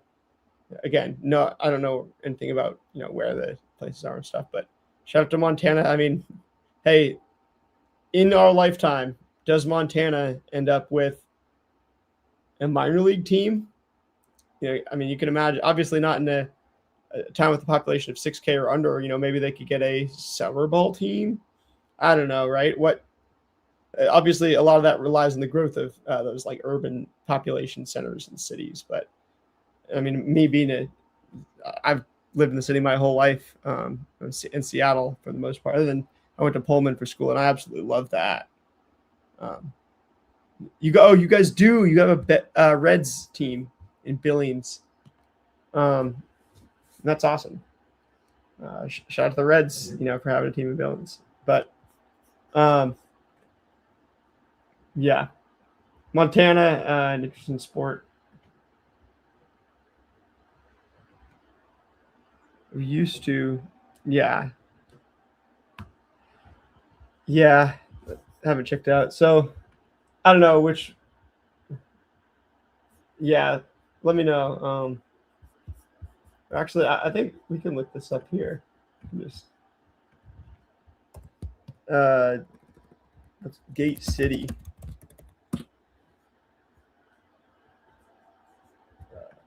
Montana. On the Glendive. This is a crazy name for a town. Hellgate, Montana is a wild name for a town. I'll say that. Yeah, we were staying in Hell's Gate. Apparently, it's known as well. You could do minor league baseball, Montana. The Billings Mustangs. They had the Pioneer League, right? So it is a maybe only town in USA with dive in name. It's a good point. Very well might be. That's a piece of trivia for anybody who needs a piece of trivia. Remember back to Dom Skeen's stream. It is Glendive. Glendive is our piece of trivia. Only U.S. Town with dive in the name. We can just pull that one out. If you do end up remembering it, be sure to come back and thank me, thank the Ore King. Who knows what it's going to do for you? Anyway, yeah, independent MLB partner league, which means 96 game schedule. It's a rookie league and stuff. Like it's teams send guys there. I bet players for the Reds have like played there and stuff, but it's not like the actual Reds. And so okay, the Pioneer Baseball League, right? The most recent champion, the Oakland Ballers, Don Dishes, our podcast guest, our podcast guest and co-host, podcast guest and co-host, Don Dishes, who was on the stream earlier with us. Unfortunately, the technology issue tonight. He covers the Oakland Ballers. He's always at their games. He's at many of them. He works with the team in certain capacities. Like he's always he's taking pictures there, making edits and stuff. Also doing like certain events and like helping in the community. The Oakland Ballers, replacing what Oakland lost in terms of the A's, in terms of the community of Oakland having, baseball. So they make sure that they get tickets to, the community. It's super cool stuff. But Don Dish is actually, works with the Ballers. So, the champion of this league. So I'm sure he will be seeing the Billings Mustangs, as well as, some of these other teams. Yeah, the Billings has won the most championships, 15 championships. We're now on a Pioneer League stream. Let's go. Make sure to drop a like for that. We'll be getting out of here in a second. I definitely got to go. I haven't eaten anything today. It's like 3 eggs and a piece of toast and some greens. I've been eating. I need to go eat like a. I need to go eat like a first baseman. Let's say that. Eat like Cal Raleigh. Let's see. The last thing I wanted to do. Oh yeah, choose a title for this. Which I'm showing you guys. Mitsubishi. Yeah, that's the move. Yeah, that's the move. But man, a little bit all over the place now. I want to do this post game. I don't know if I'm gonna, just do it on this stream, or start a new stream immediately so that it'll be a different video. I think I'm gonna start a new stream immediately so that it'll be a different video. I appreciate you massively, everybody who tuned in. It was a real fun night. Unfortunate that we didn't get to have Don Dishes, because his equipment wasn't going 1-0. But hey, we made the best of it regardless.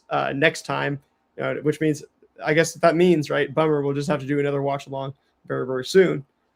So expect a new watch along very soon. I'll be back here again with the post game in a minute.